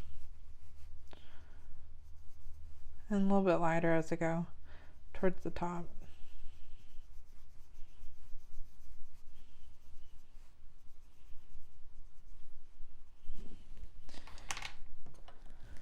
Then kind of blend it all together with white. Make sure I don't have too much gray on it. And then just gonna go over everything, smoothing it out, blending it together. Or at least that's the plan. It really has been fun and very challenging to come up with the schemes and different color ideas for these little tree monsters in the background. And I've probably called them so many different things throughout this color along. Honestly, I don't know what to call things sometimes. So I just go back and forth.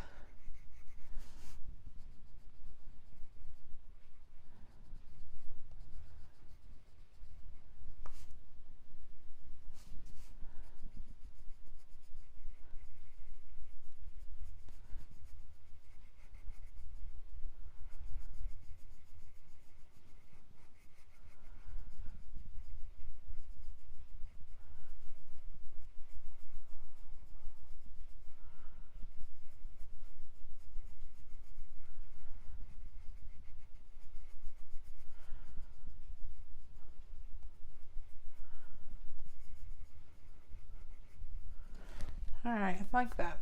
Looks like a weird cloud or a little bit of cotton. I don't know. But I think it looks good with everything as a whole. And then got one side down. I'm pretty excited about that. I didn't remember having so many of these trees left when I stopped last night. Okay, so we have another tree kind of like hidden away back here, and these little guys here, they kind of remind me of, like, I don't know, little ghost guys. I think I'm going to color the hat green, and you know, I did color that part brown, and this guy kind of has like antlers and stuff, but I don't really want to color him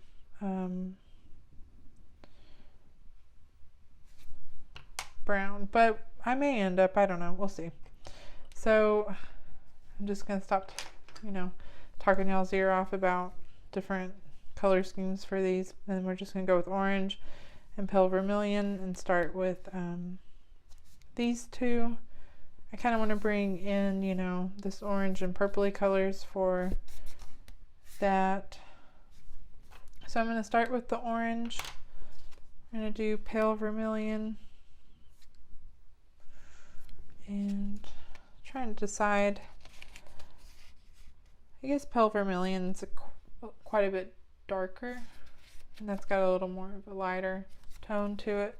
So I'm starting with pale vermilion, and I guess we'll make this one the orange one.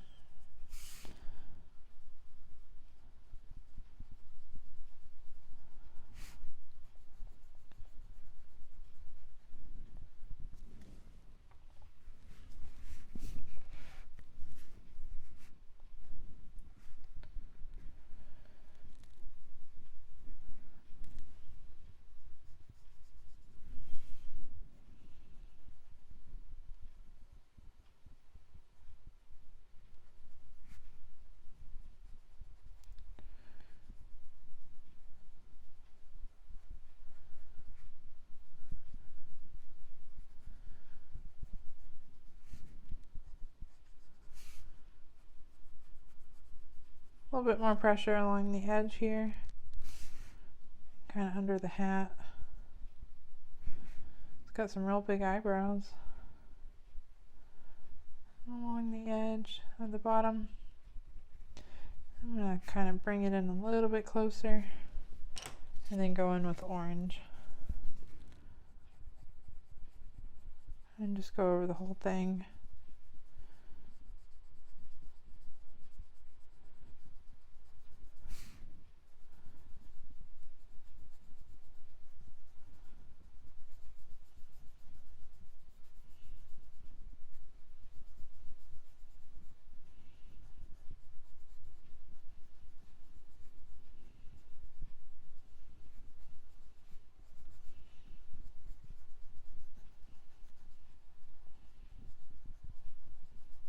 trying to go over their eyes and, you know, details like that too much,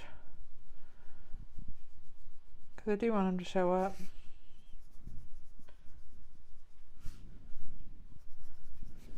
Okay, let's go ahead and give them the green hat. Go in with this.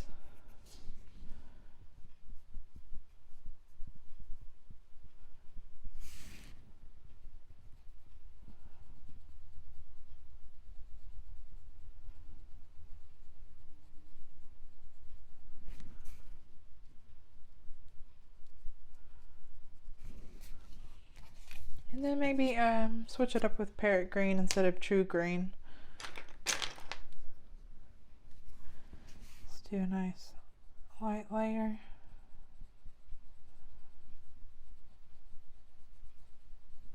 Yeah, I think that looks good.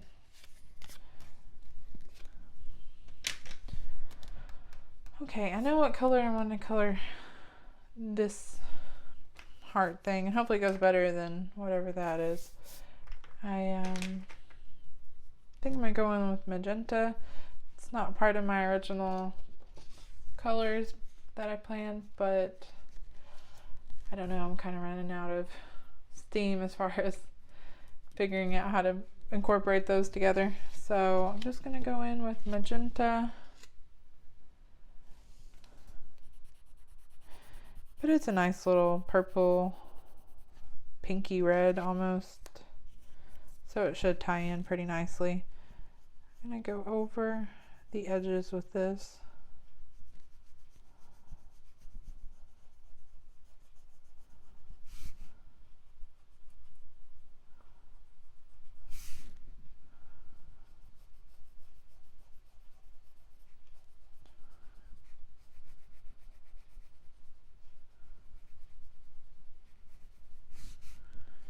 Kind of keeping one side a little bit darker.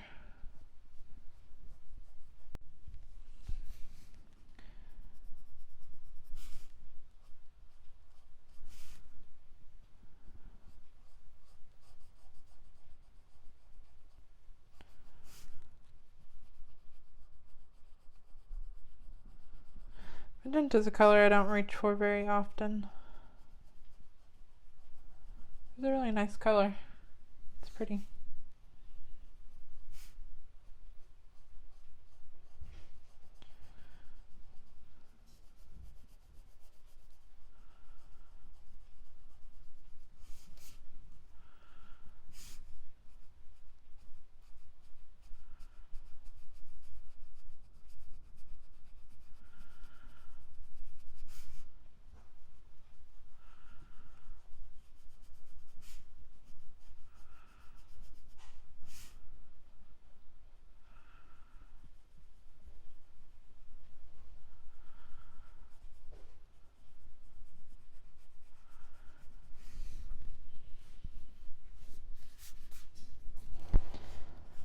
And the second color I'm going to go in with is blush pink to kind of smooth everything out.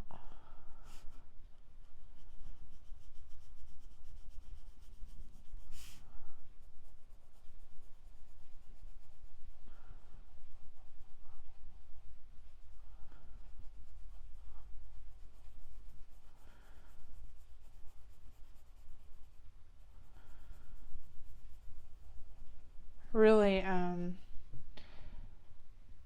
kind of using a very light hand for as I come closer over to the right here.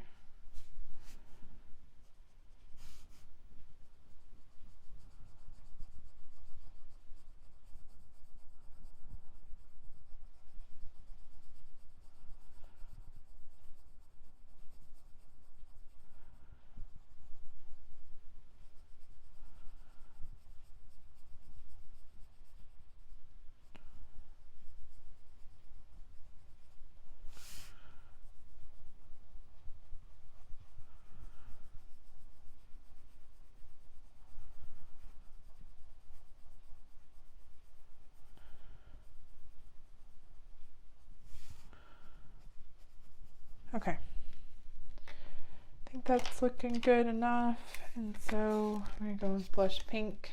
and see how it turns out. Kind of starting about midway with not a lot of pressure. I'm gonna kind of start going back and forth, blending and bringing this over to this lighter side.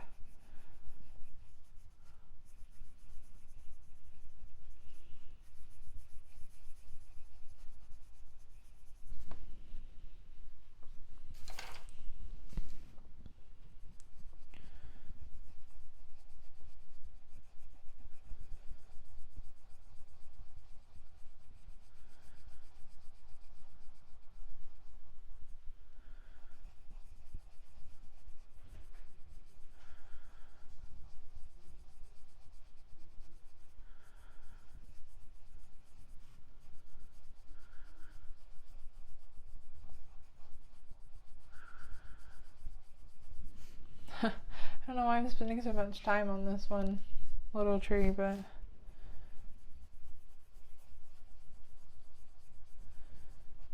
it is kind of up front, so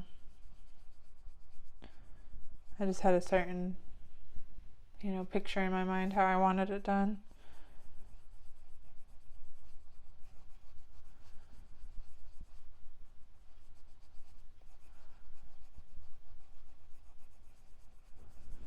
Okay, I think that's all I'm going to do with that.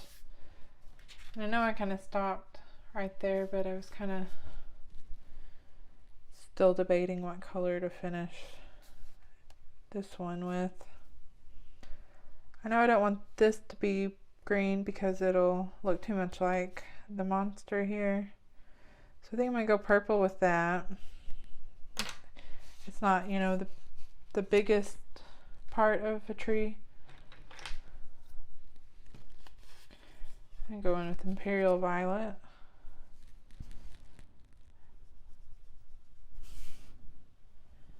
Just trying my best to kind of work this in there.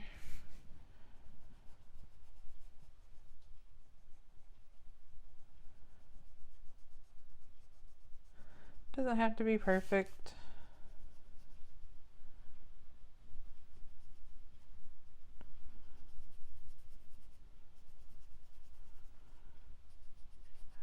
I'll probably just color this little corner all in Imperial Violet. And kind of get it good under the chin here, or the head.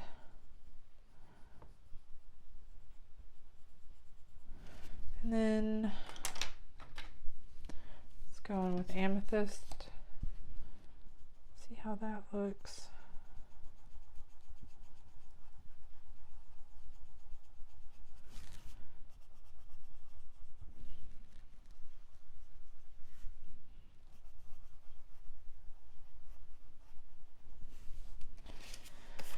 And since this is kind of that real yellow color, I think I'm going to do this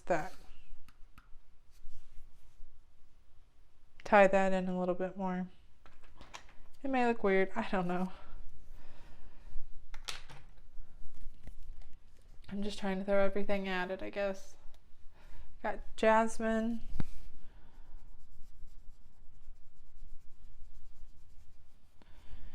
Thought about making it light blue, but I don't know. I like this. I think I'm going to make that one blue. I think I already said that, but I definitely do want some blue over here, so very light and going in with the yellow.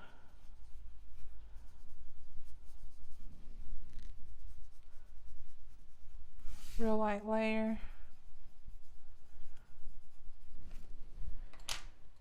Then I'm going to go in with a really light layer of canary yellow.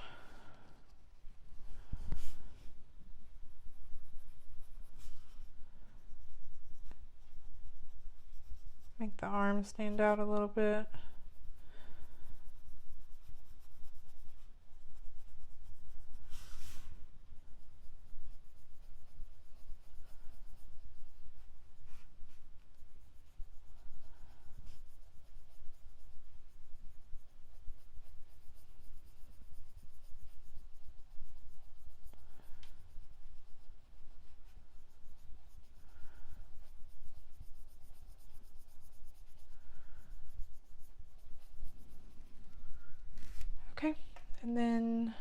see, pale vermilion. I do want to add a little bit of orange in there. Just liven it up a little bit.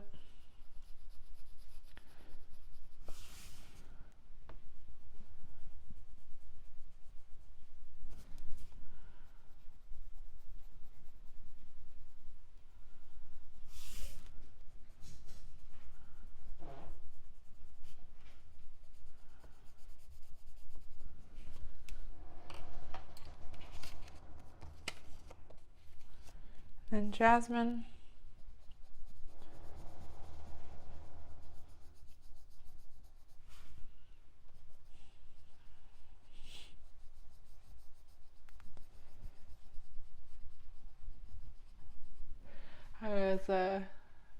My husband's doing something in his really creaky door. I think he's purposely making it extremely loud. I'm sure y'all couldn't hear it, but I felt like it was really loud. I didn't realize that door was so creaky. It's funny the things you get used to.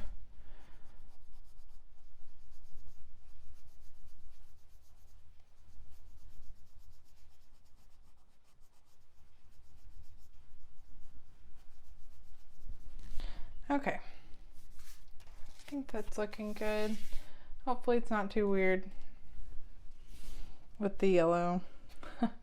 I don't know why I'm so hung up on that. The last time I sat down and colored, I was hung up on how the neon pink didn't work on that one. But I'm still having a lot of fun, so I won't complain too much about it. And then I'm going to do this one blue. Haven't used the cobalt turquoise in a while, so let's kind of add that.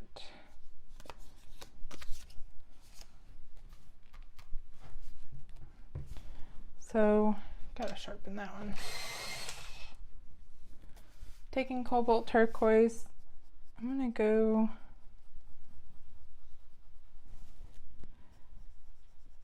and just kind of scribble this around.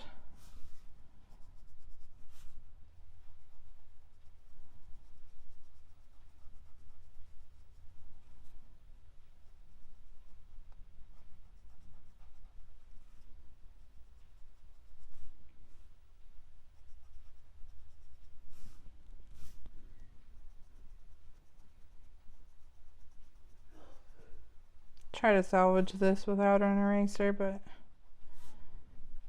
I think it looks decent enough. And then do this over here. I assume this is part of that guy still.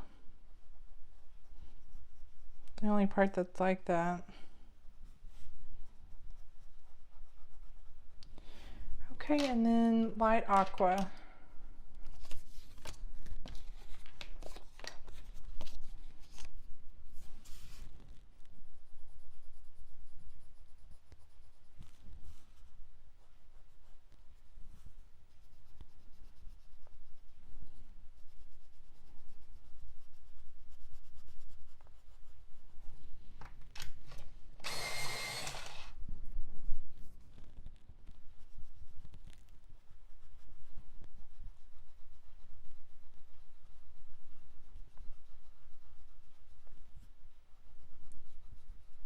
It would have been cool if I would have went with like, but it would have been a lot more complicated.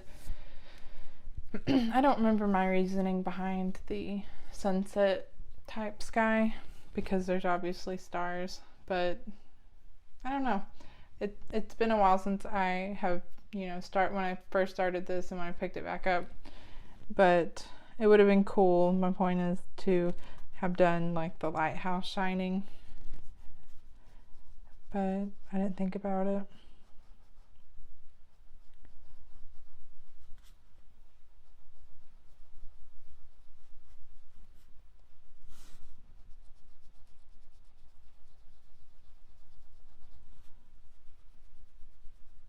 I could hardly tell that I went over that with brown.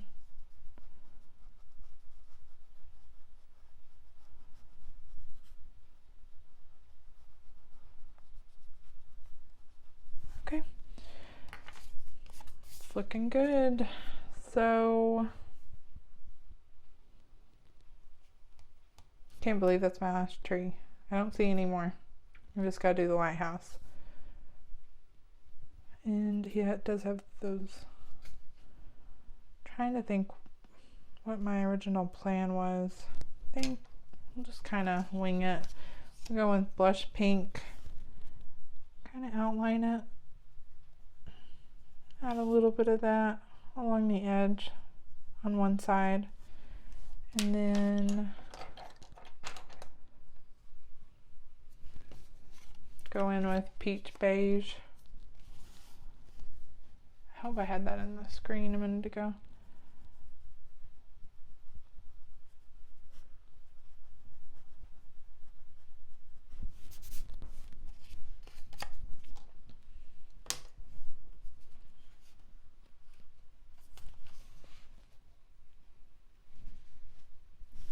Alright, all the trees are done. I don't see any more. So the lighthouse. I think I'm going to go in with the purple color, like Imperial Violet and Orchid, and then maybe just do like the gray color on the alternate, like stripes. So we're going to start with the Imperial Violet.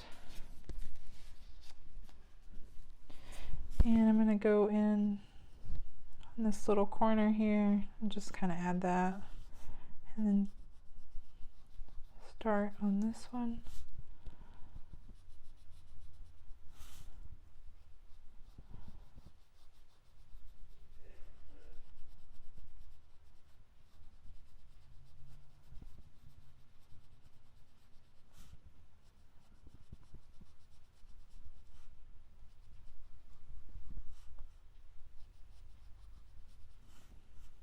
Maybe do the top with that purple as well. And then Orchid. I'm getting more of this done tonight than I thought I would. It's kind of a lighter purple. Whoa, kind of went in a little too heavy with that. And I'm just gonna go over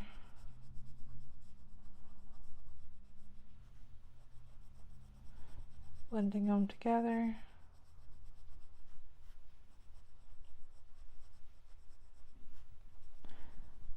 And then that top part. I like that a lot. I think it looks really good. Okay, so I think I'm gonna go in with 20% cool gray. And kind of go over those edges. It's a very light color, so it may not show up.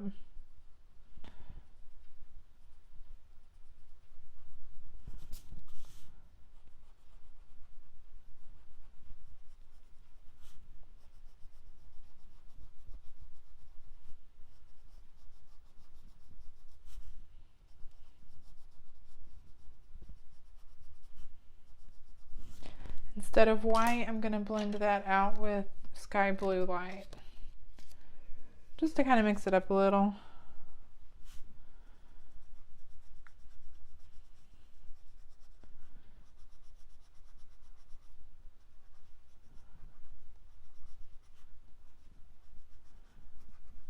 I have a bad habit of really picking white up to blend everything together. I mean, I don't know if it's a bad habit, but it's definitely something I do a lot.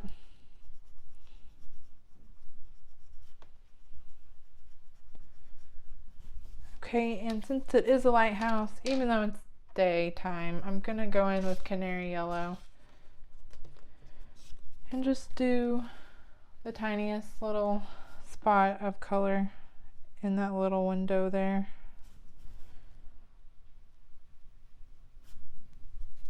Because why not? Okay, the next thing I want to do,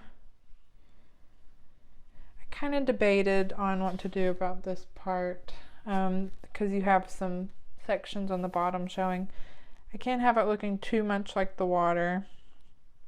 I thought about just doing it similar to the mountains, but just a lot more slate gray than anything.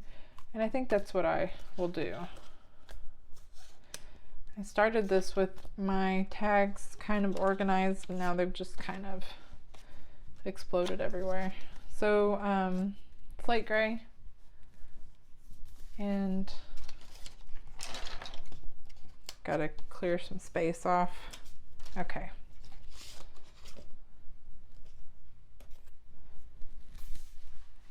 Okay, so we're taking slate gray and we're just gonna work on this bottom part here.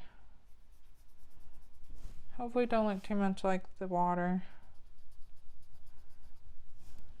It's kind of trying to see. I don't think it does.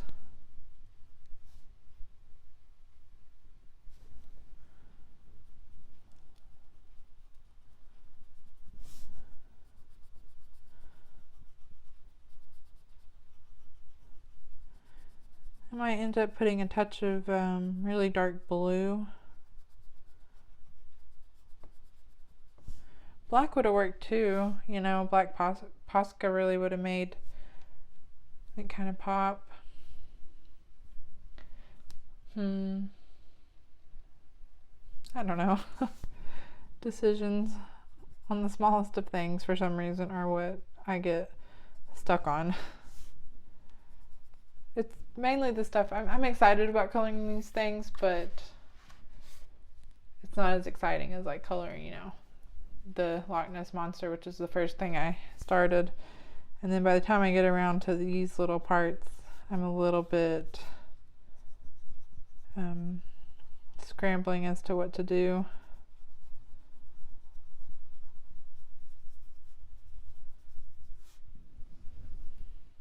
Black background would have been cool for the sky too. See, I think of these things after, you know, but there's always next time, because it's kind of what they did over here. She like already gave you like a black sky. Okay, I'll stop moving the book around and focus.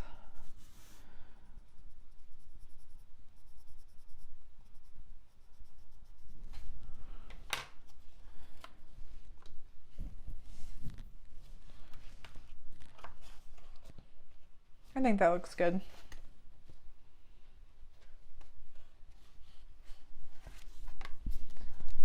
I hate to do too much like for a color along with other than like use too many other mediums than just the pencils, because I'm afraid if I use black Posca then you may not have one. So I think we're just gonna leave it with the gray. It doesn't look bad.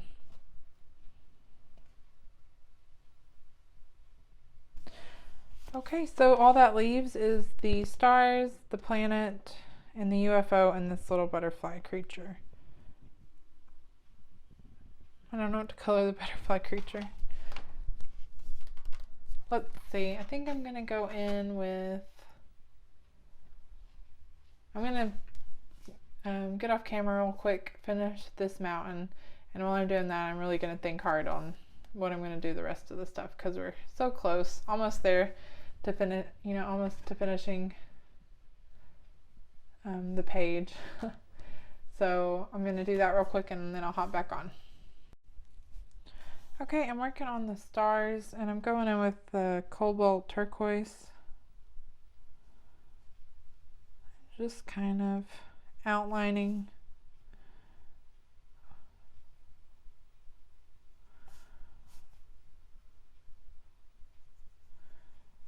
some of those stars, and then I'm going to go in with sky blue light.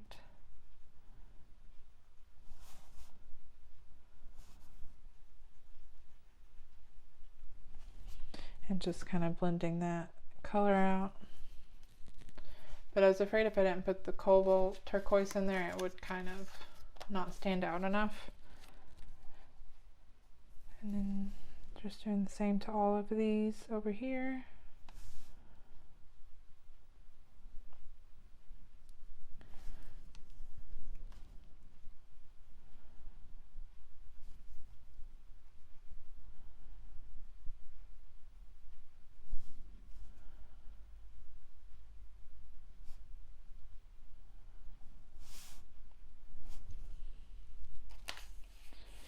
And as for the weird planet, I'm still a little unsure what to do. I think I'm going to go in with maybe green. No, I have a lot of green already. And I don't want it to look too much like the sky, so the purple and the orange and pinkish colors might not be the best choice. I feel like I really backed myself into a corner here. I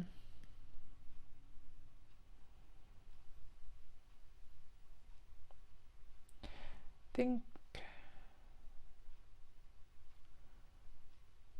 I'll just go in with maybe parrot green and see, where we go from there. Starting with that, I'm going to do the top here. And I might do alternating colors since they are separate sections.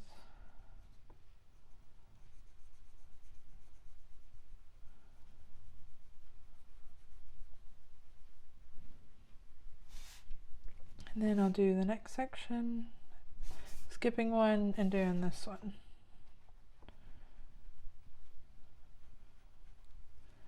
That one's kind of, okay, that's part of the ring there.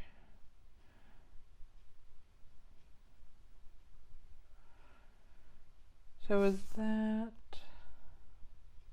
I guess this is still that part? I don't know, it's hard to tell.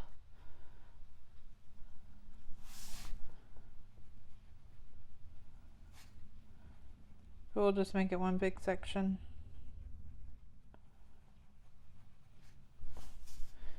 Okay, and then true green is what I'm going to be using just to kind of go over top everything.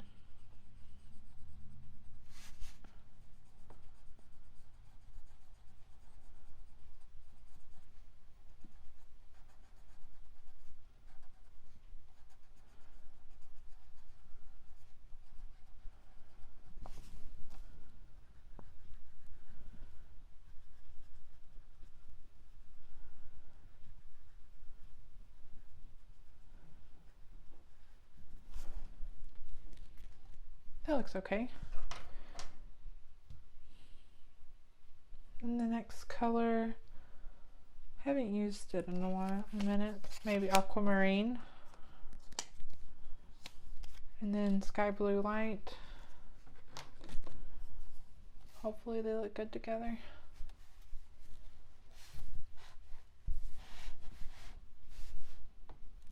Sharpen that.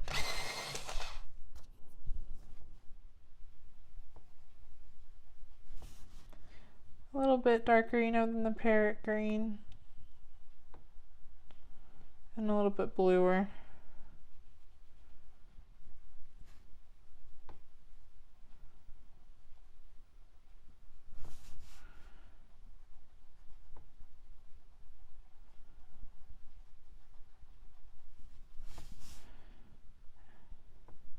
I'm not sure really. Guess I'll just keep coloring that aquamarine.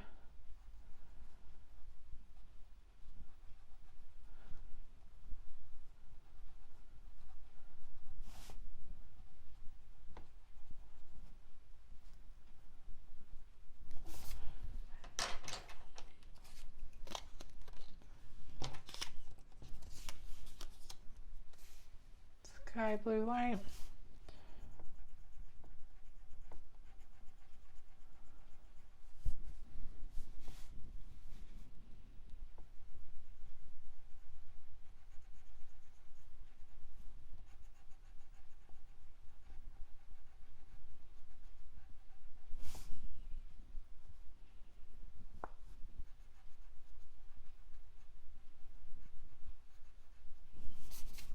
Okay, now my next thing is the ring around this planet thing in the sky. And I try not to use too many different things, but I I think I'm going to use the sparkly jelly roll. This was, I think, Moonlight ones. This one really doesn't have a name. Neither does this one. I just say Moonlight, Jelly Roll Moonlight. But hopefully this actually works. I used this down on, like, for the fish, so it would be kind of nice to tie that in up here as well. So I'm gonna go ahead and, sorry, I'm gonna have to turn it to kind of get a good angle.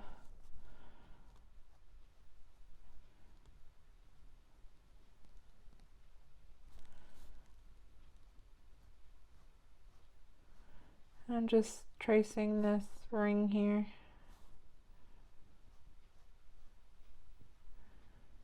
It's actually working really well.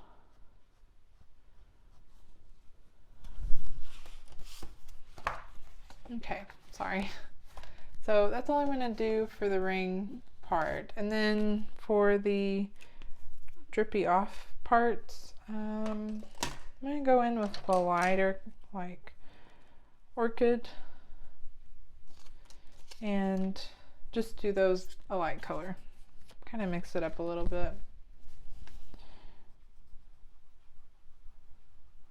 Probably should have done these first, but I think it'll work out.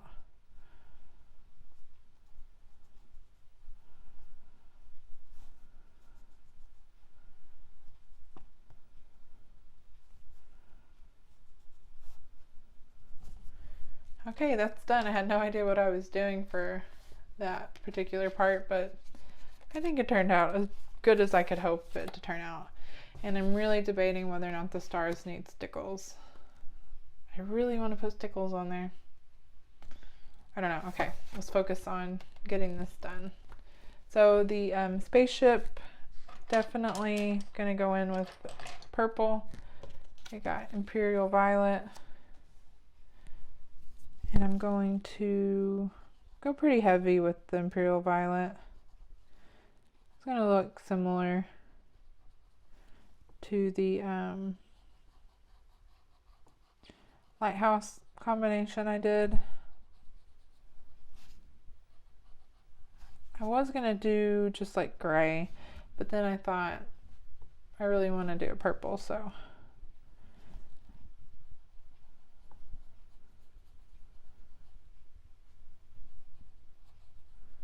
Okay, got the purple down.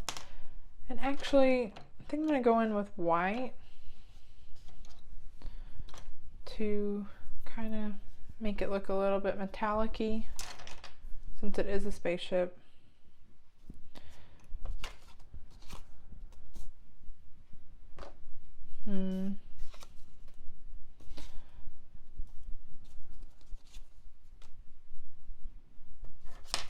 Found it. So I think I'm going to kind of touch it up just a little bit more.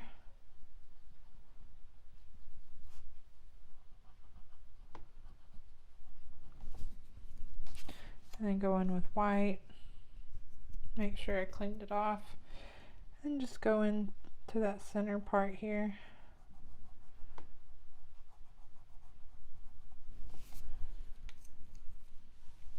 And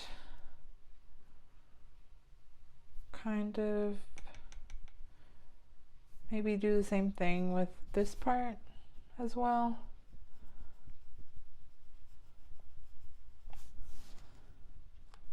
It's got kind of a bottom here.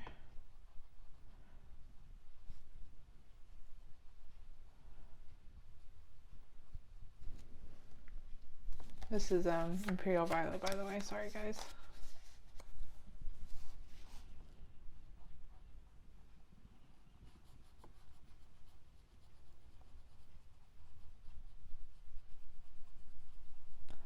I started really heavily with the edges, and then I'm just kind of tapering out with a really light hand around the center there. Then I'm going to go in with white to kind of sharpen that up.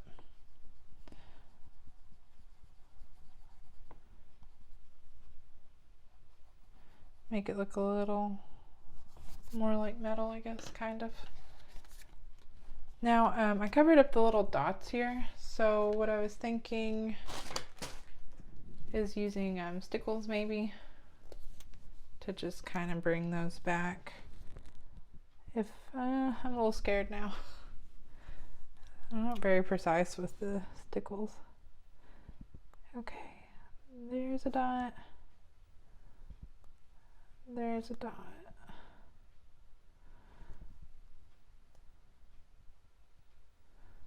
And then it stopped coming out. Just kind of get it going again. Okay.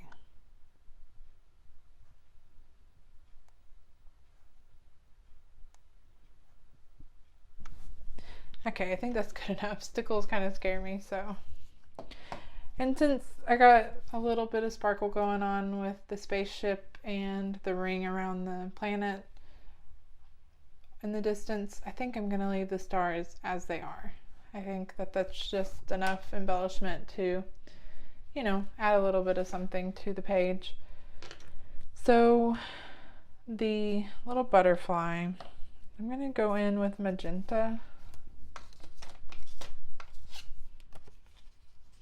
Or whatever this is. Maybe this is the visiting alien thing from the starship. So, because it is a tiny one, but maybe it's just because it's far away. I'm just going to take a little bit of that.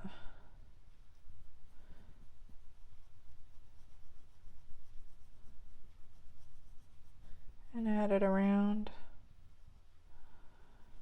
Looks like a little bunny bug. It's not a whole lot, but just a hint of the magenta, and then go in with blush pink. Add just a tiny bit of that along the edges.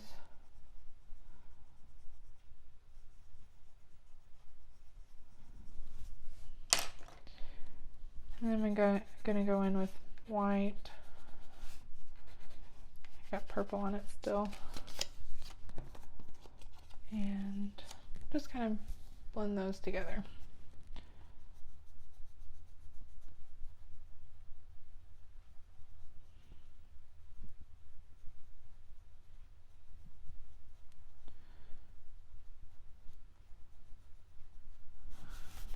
I think that looks good. Okay, the last decision for the page is the wings.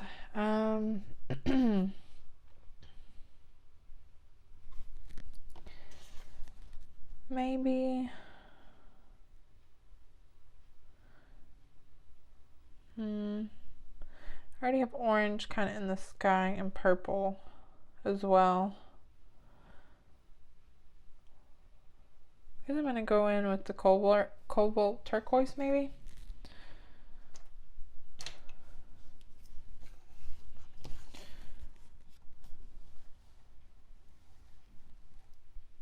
I don't know if it'll look weird, but just kind of taking it and adding it to each end of the section here.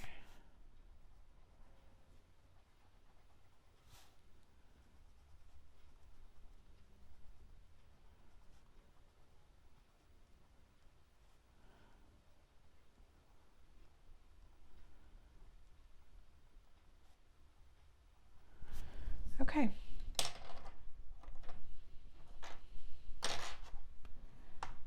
I think next I'm just going to go in with sky blue light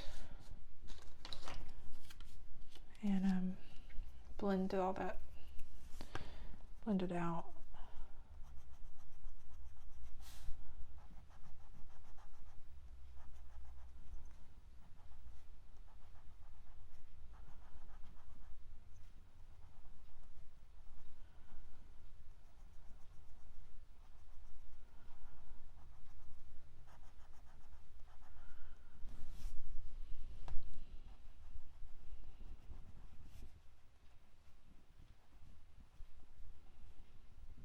I think that looks good. I'll do a little bit of touching up. Kind of around the eye here.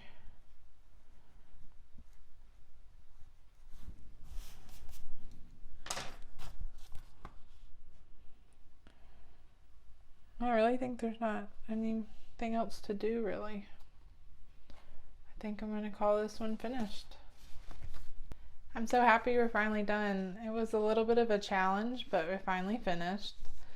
I really like starting out with the color scheme. It kind of helped really bring this to life, and it was fun tying everything together, but also venturing away from the color scheme, which is never the end of the world because I like adding lots of fun pops of color to everything, and I'm really happy with how it turned out.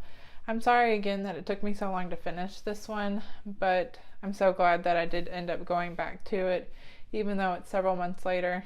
I'm really happy to have this one finished, but I think that's I guess all I had to say about it, and thank you all so much for watching.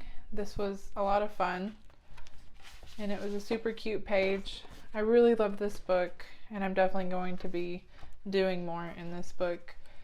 It's quickly became one of my favorite books to just kind of relax with. But yeah, thank y'all so much. Till next time. Bye.